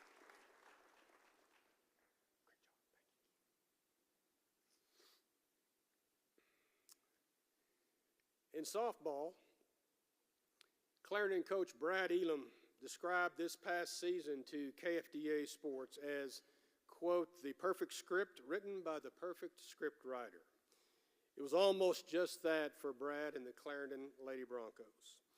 It was his 22nd and final season, as Coach Elam had already announced his retirement. One of the reasons that his daughter on the team, Hayden, was a senior on a senior-dominated team. Well, it's one thing if you go out with a 6-20 record, that's not too good. But it was also the best season in Clarendon history. If the record is 38-1 and a trip to the Division I 2A state semifinals, then it darn near is the perfect script. Led by twins Tandy and Kennedy Cummins, Clarendon rolled to a district championship and a 22-5-1 record in the regular season. They upped their game once the playoffs began, winning 4 best-of-3 series over Sanford Fritch, Hale Center, Bangs, and Floydada by a combined 75 runs to 33, and losing just 1 game in the process. The season came to an end against Riesel in the state semifinals, but not before Clarendon put together a 38-1 record in its best season in school history. The Hall of Fame Softball Coach of the Year from Clarendon High School is Brad Elam. Brad, it's been a while, man. It's been a minute. Congratulations.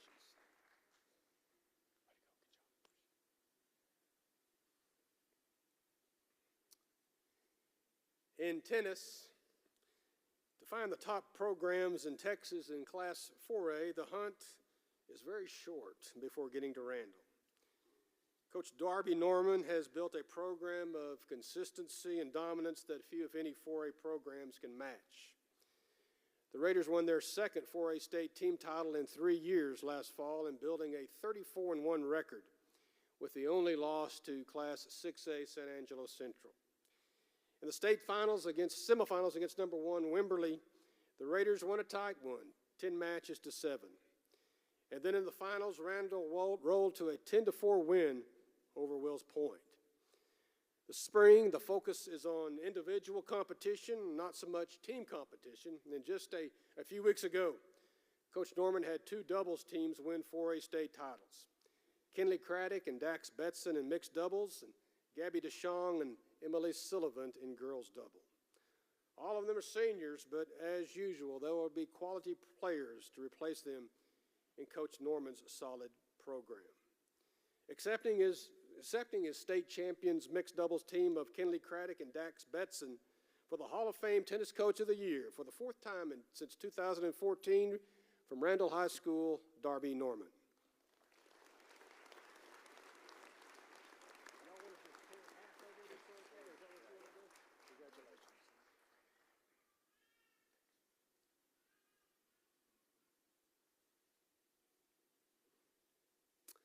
In track, Panhandle High School has their own little dynasty going, as for the 3rd year in a row, the Lady Panthers either won or shared the 2A state championship. In May, Panhandle won the 2A title by the slimmest of margins, and in the most dramatic way, 70 points to 70 over Refugio, which they had tied for the state title last year. Coach Corby Maurer has refined the talent he's had to work with, notably sisters Leah and Carly Land, and has raised that bar to state championship heights. At the state meet, Panhandle set 2 state meet records, 47-32 in the 400 relay, and then Carly Land in winning the 300 hurdles in 42-78. Panhandle easily won the regional meet with 98 points to Farwell's 49, but this one in Austin was a dramatic come-from-behind win. Panhandle trailed Refugio 70-52 entering the final event, the 1600 relay. Both schools had 1600 relay entrants where points are doubled, meaning Panhandle had to win to get 20 points, and even then, if Refugio finished 5th or higher, they'd win the meet. Well, Refugio finished 7th, no points, and Panhandle set a 2A meet record with a time of 3:54:35 to not only win the relay, but come from behind on the last event for a state title, winning 72 points to 70. Sweating through it all was the coach who has been doing this for a while and doing it well. The Hall of Fame Track Coach of the Year for the third time since 2021 from Panhandle High School, Corby Maurer. Corby, great job. Good job, man. That was a fun meet to watch. Yes, sir. Thank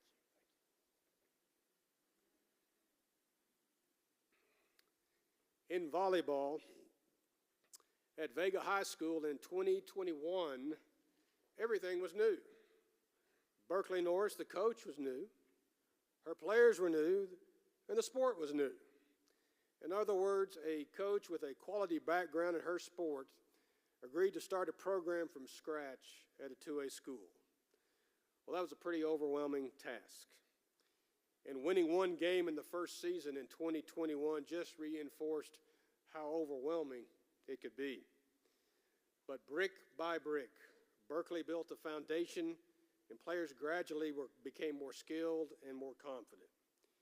Year 2 in 2022, 11 wins. Year 3 in 2023, 16 wins. And then came the 2024 season where those freshmen in that first year were now seniors. Vega won 34 matches, which was 6 more than the Lady Longhorns had won in the previous 3 years combined. Berkeley said she hoped her startup program could get to the regional finals by at least, quote, year 5 or 6. Well, Vega beat that, going 34-7 and a berth in the Region 1 2A championship match in her 4th year. If coaching is about improvement, getting a team to buy in and building quite a bit of something out of quite a bit of nothing, then this is a great example.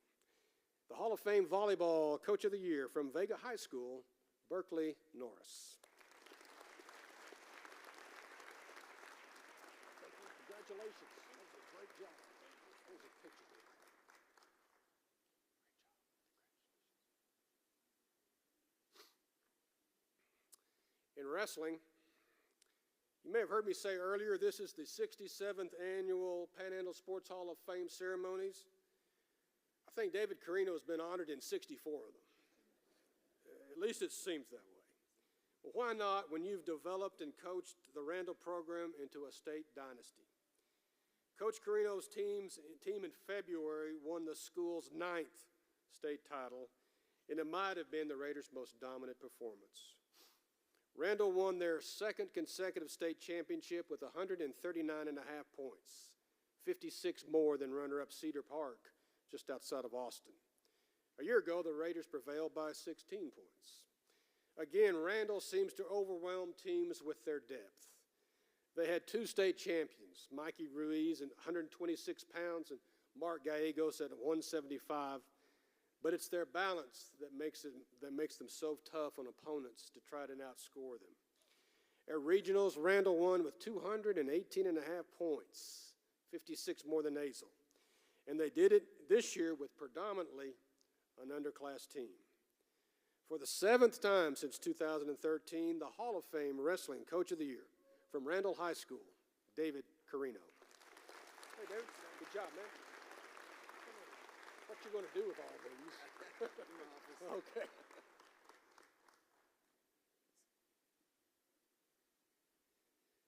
David says he puts those in his office. I just wonder if they're door stops or how he's got a load. Dust, okay. Join me, please, in acknowledging our Coaches of the Year for 2024-2025.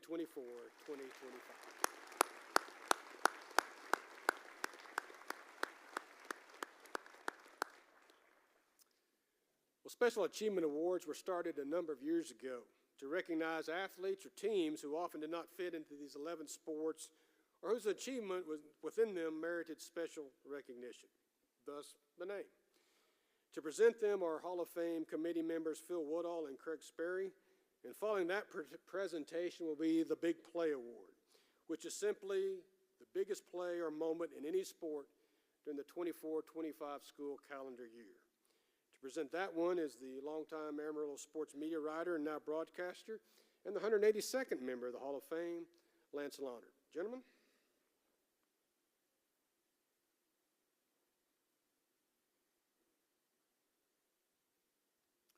As John Mark said, every year we recognize coaches and athletes who deserve recognition for their accomplishments with a Special Achievement Award. This year, we have the honor of recognizing both coaches and players. So let's start with those coaches. We have 4 coaches that have made the decision to retire from coaching this year, and they have built a resume worthy of special recognition. Combined, the 4 coaches have 121 years of coaching on their resume, 1,822 wins, 6 state champions, and 22 individual state champions.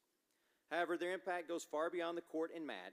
Each of these 4 gentlemen has left a lasting impact not only on the programs they have coached, but the countless number of players they have interacted with, mentored, and provided a foundation of success which would springboard those athletes into future success. So without further ado, let's recognize those 4 outstanding coaches. The first one is Coach Chris Summerall. He's been coaching for 30 years in girls basketball.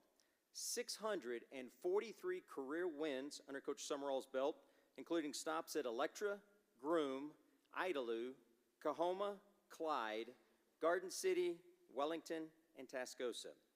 During his time at Wellington, he led the Lady Skyrockets to 3 regional finals, and he also captured a state title in cross country in 2021. In his final 3 years at Tascosa, he led the Lady Rebels to an incredible 87 wins and the regional championship this year. First Special Achievement Award goes to Coach Chris Summerall.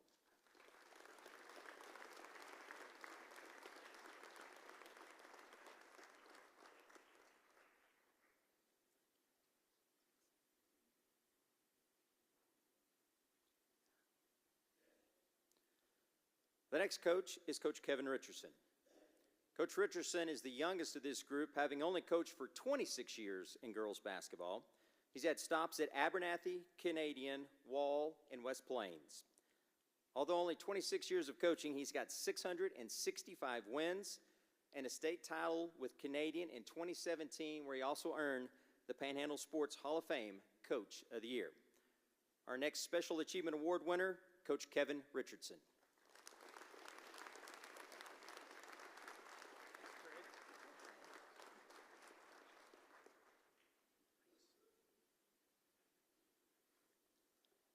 Next is Coach Joe Stafford. Coach Stafford's been coaching wrestling for 35 years, including being the wrestling coach at Tascosa for the last 17. He is the 2-time Panhandle Sports Hall of Fame Coach of the Year. He's coached 2 state titles, the boys in 2023 and the Tascosa girls in 2014, 11 top 3 finishes at the state tournament, 69 all-state wrestlers, and 16 individual state champions. Our next recipient of the Special Achievement Award, Coach Joe Stafford.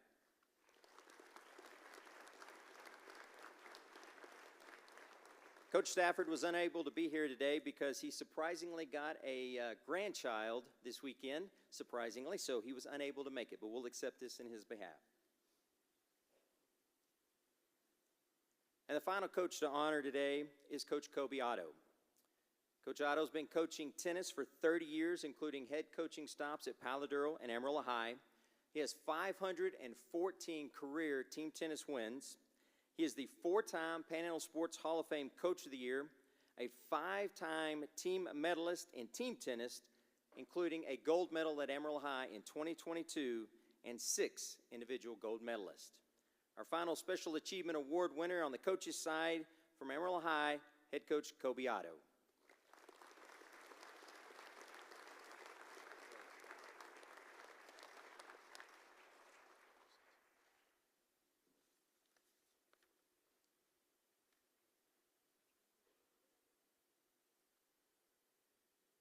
As we continue with our Special Achievement Awards, you know, there's been a lot of gunslinger quarterbacks in the history of Texas high school football, and that record's been held for 10 years with another Panhandle guy, Hunter Lyle of Booker, the most passing yards, 14,408.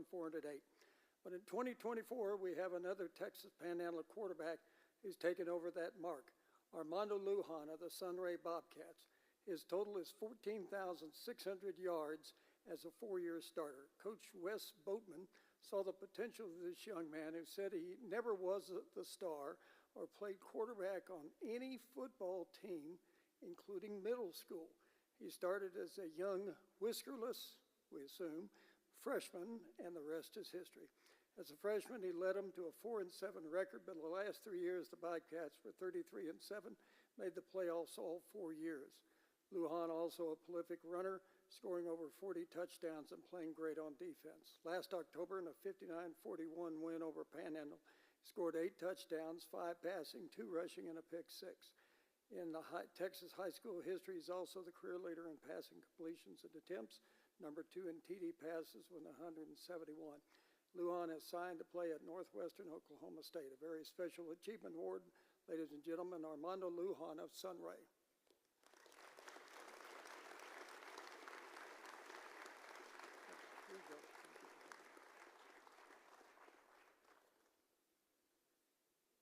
In fact, he made so many passes at Sunray, the mothers won't let their daughters go out with him. So, the girls' double team at San Jacinto Christian Academy has won 3 consecutive TAP state championships, 3A and 23 and 24 and 2A this year. The duos helped the Lady Patriots to 3 consecutive teams championships. 2023, they dropped just 7 games as sophomore Harley Bradham and freshman Blaine Robinson swept opponents Midland Trinity. 2024, just 6 games. They dropped 3 of those coming in the final match against Live Oak Classical. This year, they had to go at a 10-point tiebreak decider against Lubbock All Saints Episcopal. Facing match point at 10-9, the pair scored the next 3 points to capture the three-peat. Congratulations to Harley Brabham and Blaine Robinson. Harley, and accepting for Blaine, is her older mother, Jeannie Robinson.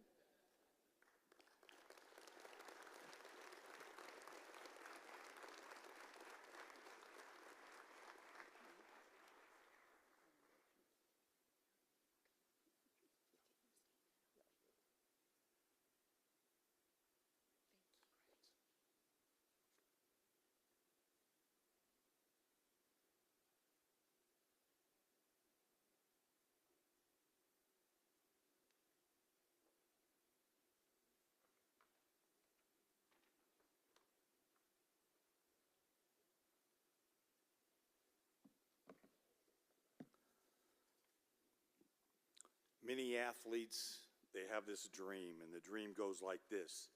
Your team not only wins the state championship, you score the winning basket or the winning touchdown or kick the goal or get the walk-off hit. But when that dream suddenly smacks dab you straight in the face, it's welcome to the real world. And that's exactly where Randall soccer players Janie Contreras and Kylie McHugh stood on April 10th. The Lady Raiders were playing Wimberley for the Class 4A Division II State Soccer Championship, like we talked about earlier. Randall and Wimberley flat out went at it. Wimberley scores first. Randall comes back with a couple of goals. Wimberley scores in the 69th minute. Regulation's over at 80 minutes. First 10 minutes of overtime, no goals. Second overtime, 10 minutes, no goals. Time for penalty kicks. Each coach selects 5 players for the PKs. They set up 12 yards away with a direct free kick on the goalie. PKs are brutal pressure, especially on the goalie. I looked it up at the pro level, and the best goalies in the world fail 85 out of 100 times on PKs. Janie was playing in her final match at goalie, and it was a historic career she had already put together for Randall. She had signed with Midwestern State in December and recorded 69 shutouts for Randall over those 4 years. One thing Janie and her coaches and her teammates knew about her, she loves high-pressure situations, and she got this one. Both teams open the PKs. They make their first 5. A lot of great shots there. After the first 5 attempts, the PK changes, just real quick on the rules. It's overtime style. One team scores, other team doesn't, match over, and in this case, a state championship was on the line. And remember, no 806 team in the history of the Texas Panhandle had won a state championship. Both teams miss on the 6th PK. both teams make on the 7th PK. So there stands Janie getting ready to face her 8th PK of the match, and she's clutch, making the stop on Wimberley's Dylan Watson. Up steps junior Kylie McHugh for Randall. This is Kylie's first PK attempt of the year. Although she had attempted many practice PKs, as Coach Bernard sets time aside for most practices to get in a PK workout, or, just go over the drills. Kylie's teammates knew she would step up with this poker face that she's famous for and handle the pressure. After all, if you're really good at UIL debate like Kylie is, pressure's nothing. And sure enough, Kylie buries the shot and Randall wins the state championship 3-2, 7-6 in PKs. Let's take a look at these two awesome efforts on screen and then bring up the ladies.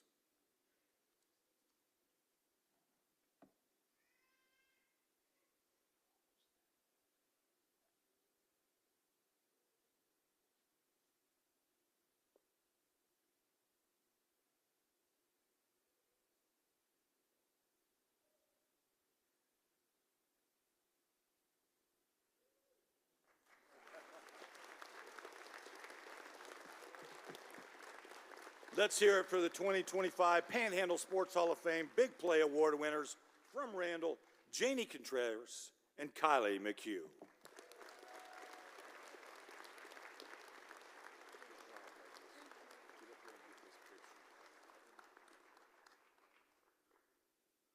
Who was more nervous? Definitely Janie. Janie was? All right. Maybe. Congratulations. Thanks.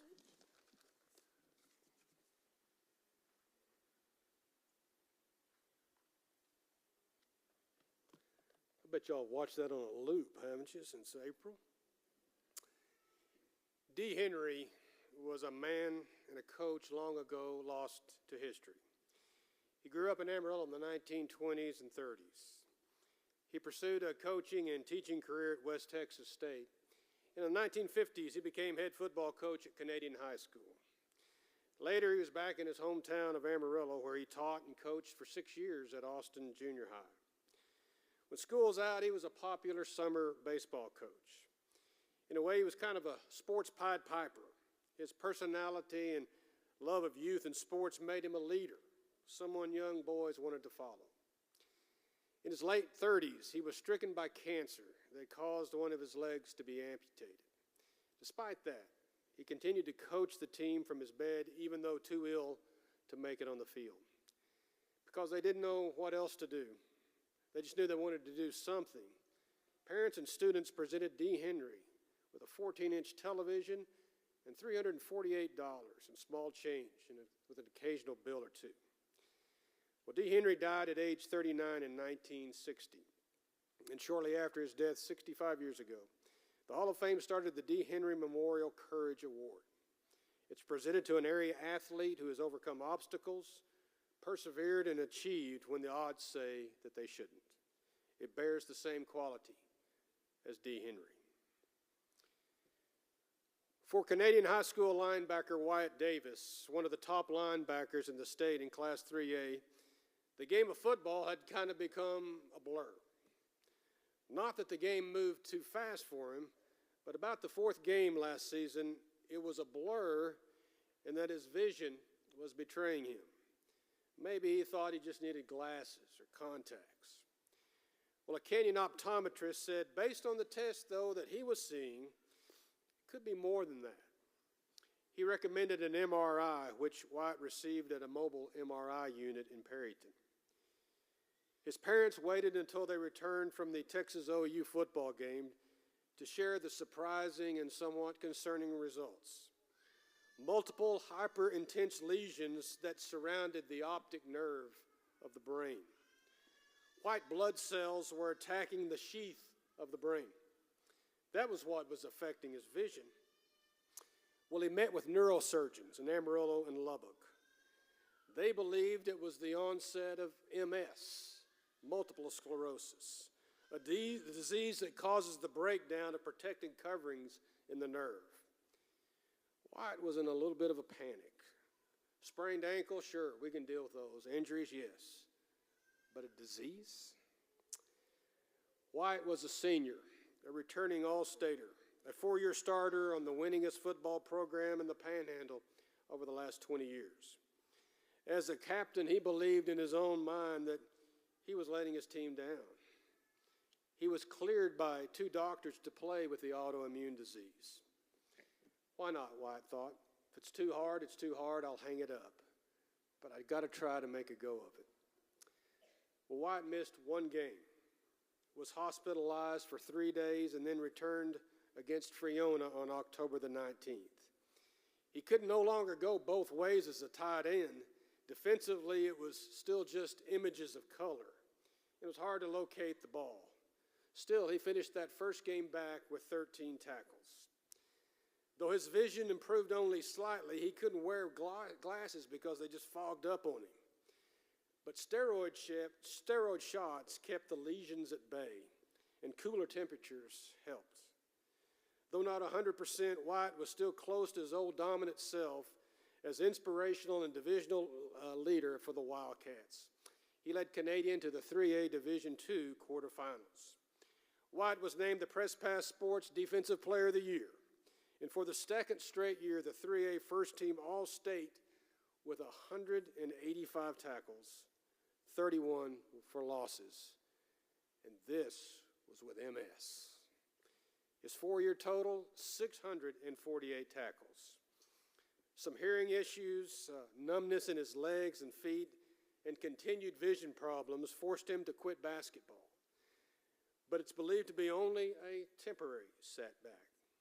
Ocrevus infusions every 6 months are expected to greatly improve his condition, because there will be a next level for Wyatt, which is a lifelong dream for him. You see, before the MS diagnosis, Wyatt was recruited by Johns Hopkins University in Baltimore. It's a top 10 academic institution in the country in Division III in football. A coach was looking at the video of a different Wyatt Davis on Huddle, saw this Wyatt Davis, liked what he saw, and gave him a spot on the non-scholarship team. Maybe it's a coincidence, but maybe it's just God's direction, because nearby Johns Hopkins Hospital and its neurology department and MS Center is among the top 5 in the country. He's in a good place. Playing for Canadian High School, the high school that D. Henry long ago was the head coach, the D. Henry Memorial Courage Award goes to Mr. Wyatt Davis.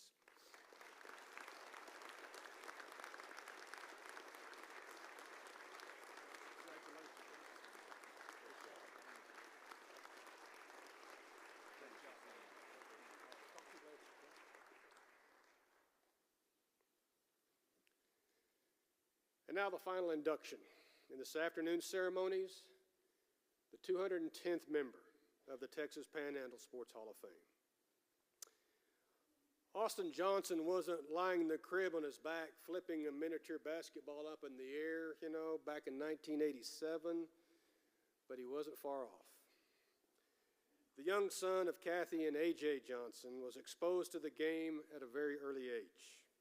That's only logical, as A.J. spent his professional life as a basketball coach, most of it with the Paladura girls, and he played it well enough to be inducted into the Northwestern Oklahoma State Hall of Fame. Austin would be at the gym with his dad, or out in the driveway playing one-on-one or horse. A.J.'s impact was large. He grew up wanting to be like his dad. Now, Austin would get some talent genetically and pick up the game instinctively, but that would not take him as far as he wanted to go, as far as he should go. That required many hours in the gym. Austin opened eyes at Crockett Middle School, and he opened them eyes up of Paladuro boys coach Jeff Evans.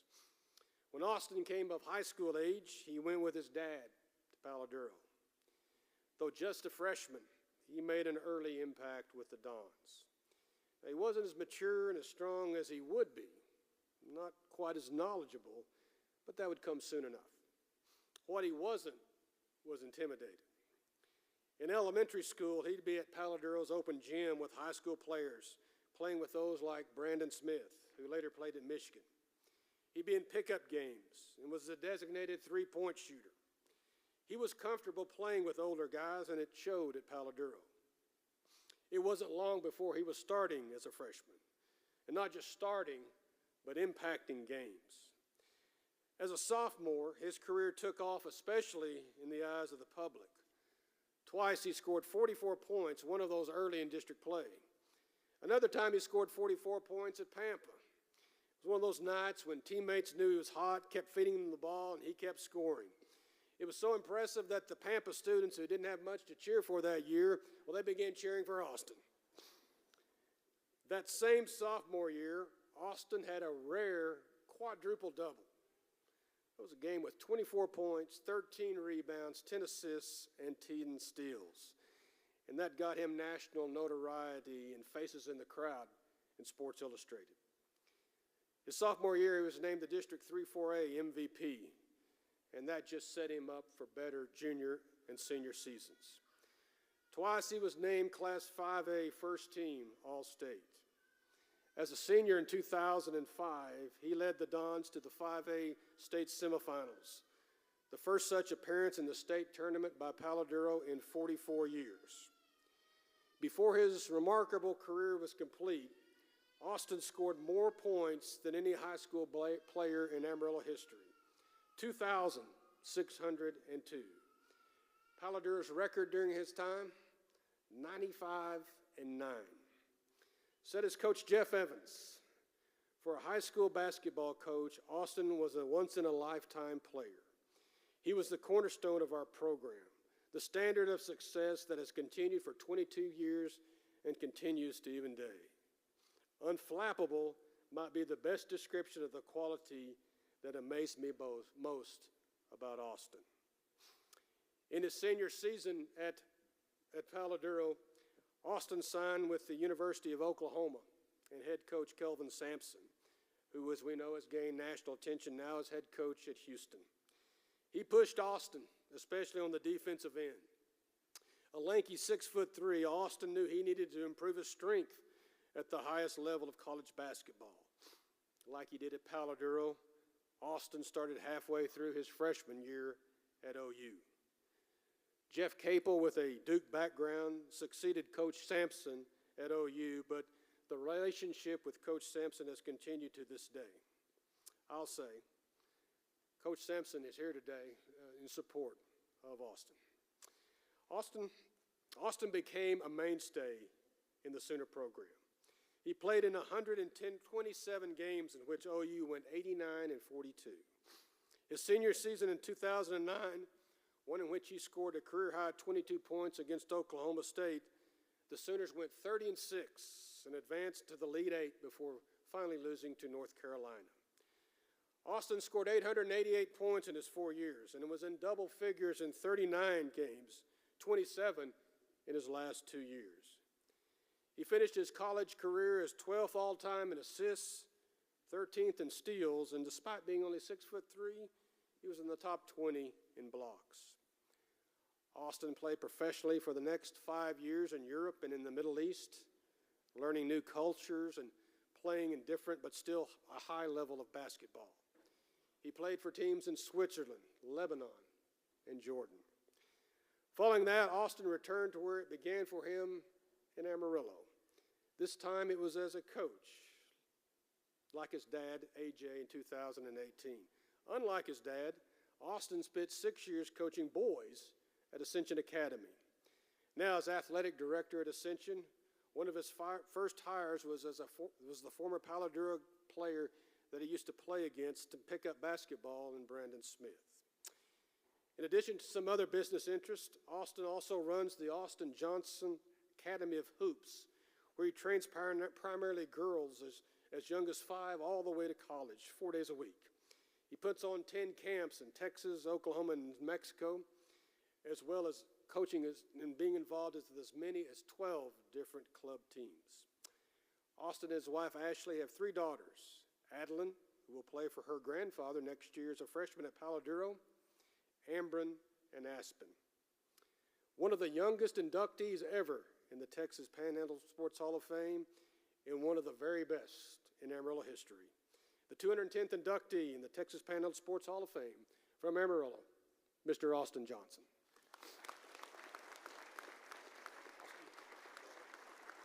Great job. Great job. Good job. Proud of you. Just gonna leave that here for you. Thank y'all. First and foremost, I'd like to say how deeply honored and humbled I am to be standing here today with our fellow inductees and new inductees. I just want to say thanks to the committee and community for recognizing me on this prestigious award.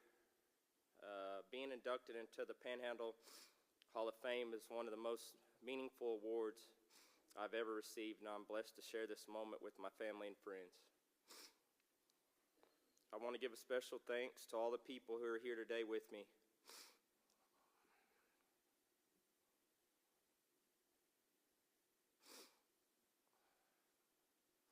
To Ashley and our girls,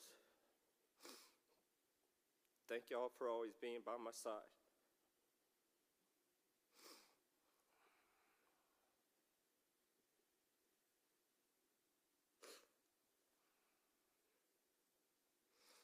We have traveled many miles throughout the years watching the game of basketball, and I couldn't have done it without you and y'all's continued support and dedication.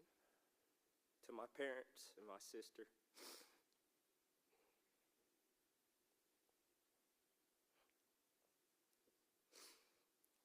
y'all have taught me so many life lessons on and off the basketball court. You all sacrificed so much to help me become the person I am today. To my family, friends, coaches, and fans who have always shown your continued support, loyalty, and appreciation.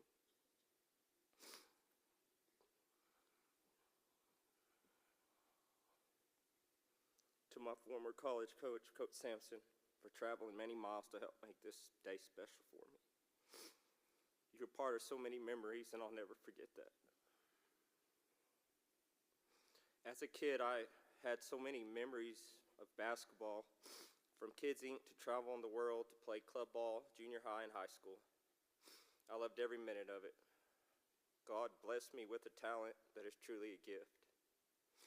But with the hard work, dedication, blood, sweat, tears, and even injuries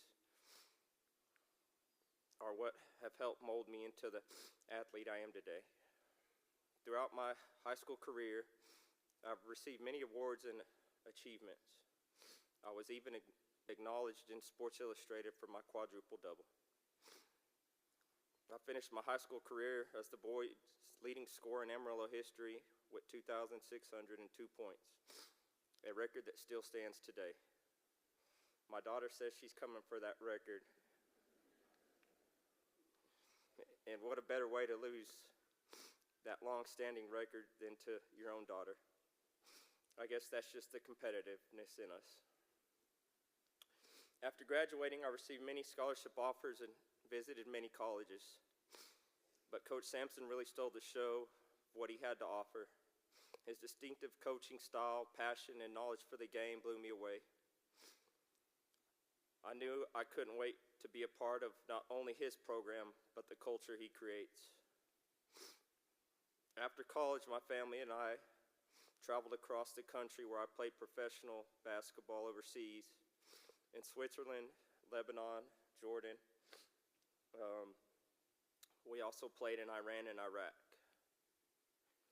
We won many titles and championships abroad, and it was truly a unique experience playing in other countries. After finally hanging up my basketball shoes, I came back to my hometown, and this is where I started my Academy of Hoops. I always felt like I had another calling in life and believed working and teaching young athletes of today was exactly it. I want to give back my support to my hometown like they have always supported me. I love helping kids develop on and off the court, as well as helping them achieve their lifelong goals. Not only do I spend my time training young athletes daily, but I travel across the Panhandle putting on summer camps, and I also travel with many club teams all summer long, playing in tournaments. To this day, my family and I continue to spend every summer traveling across the world watching our daughters play. Coaching our daughters is my biggest achievement.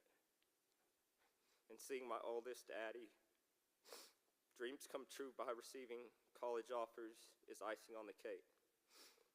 She's following in my footsteps and will be playing high school basketball at Paladero next year, just like I did. Except an even more unique situation, she'll be playing for Grandpa.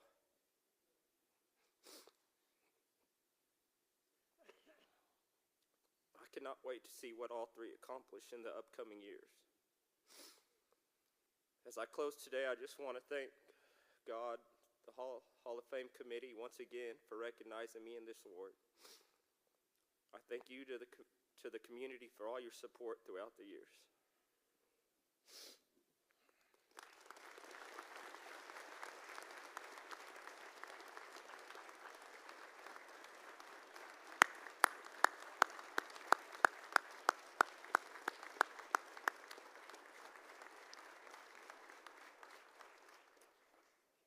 While you're standing, I know you've been applauding for more than 2 hours, but I hope you have one more left in you to acknowledge the years and the careers of the latest honorees in the 2025 Panhandle Sports Hall of Fame.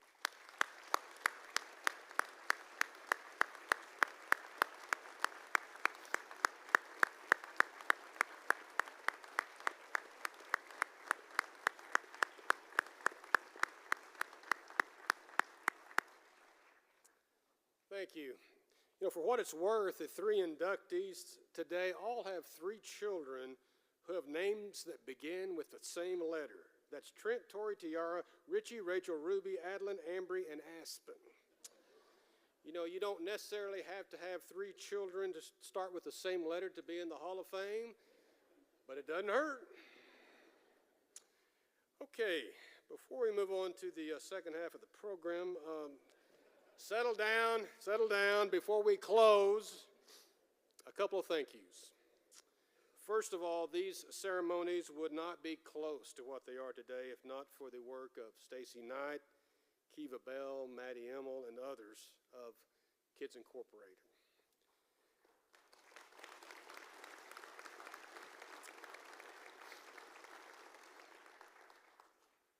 Stacy's going to kick me in the shins for saying this, and that's okay. I'll gladly accept it because it needs to be said. Until the 1st of May, she spent over 3 months receiving treatments in Houston at a place called MD Anderson. You know what that means. She did some preliminary work on the Hall of Fame while she was here. And in this day of achievements, one of the best achievements is she's back and doing very well today. Thank you, Stacy.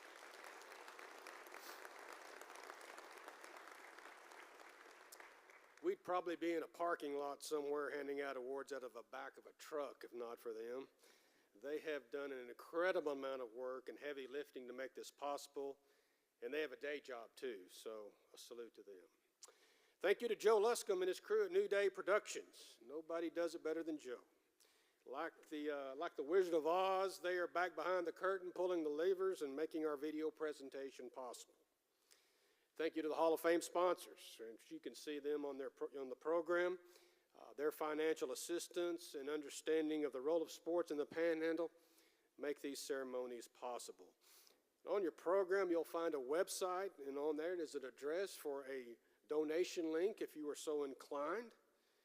If it'll help you make a decision, none of that pay goes to the MC who's paid what he deserves, okay?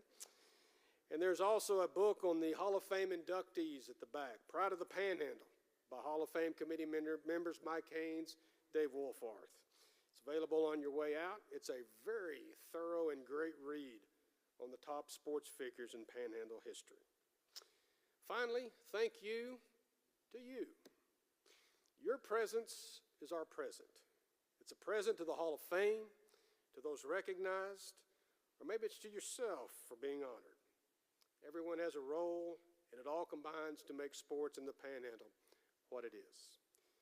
Now, Jack Knight with the Hall of Fame will voice our benediction, and upon its conclusion, you are dismissed. Thank you.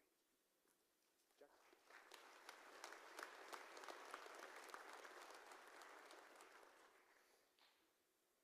Would you please stand if possible, and so we can close in prayer and our benediction.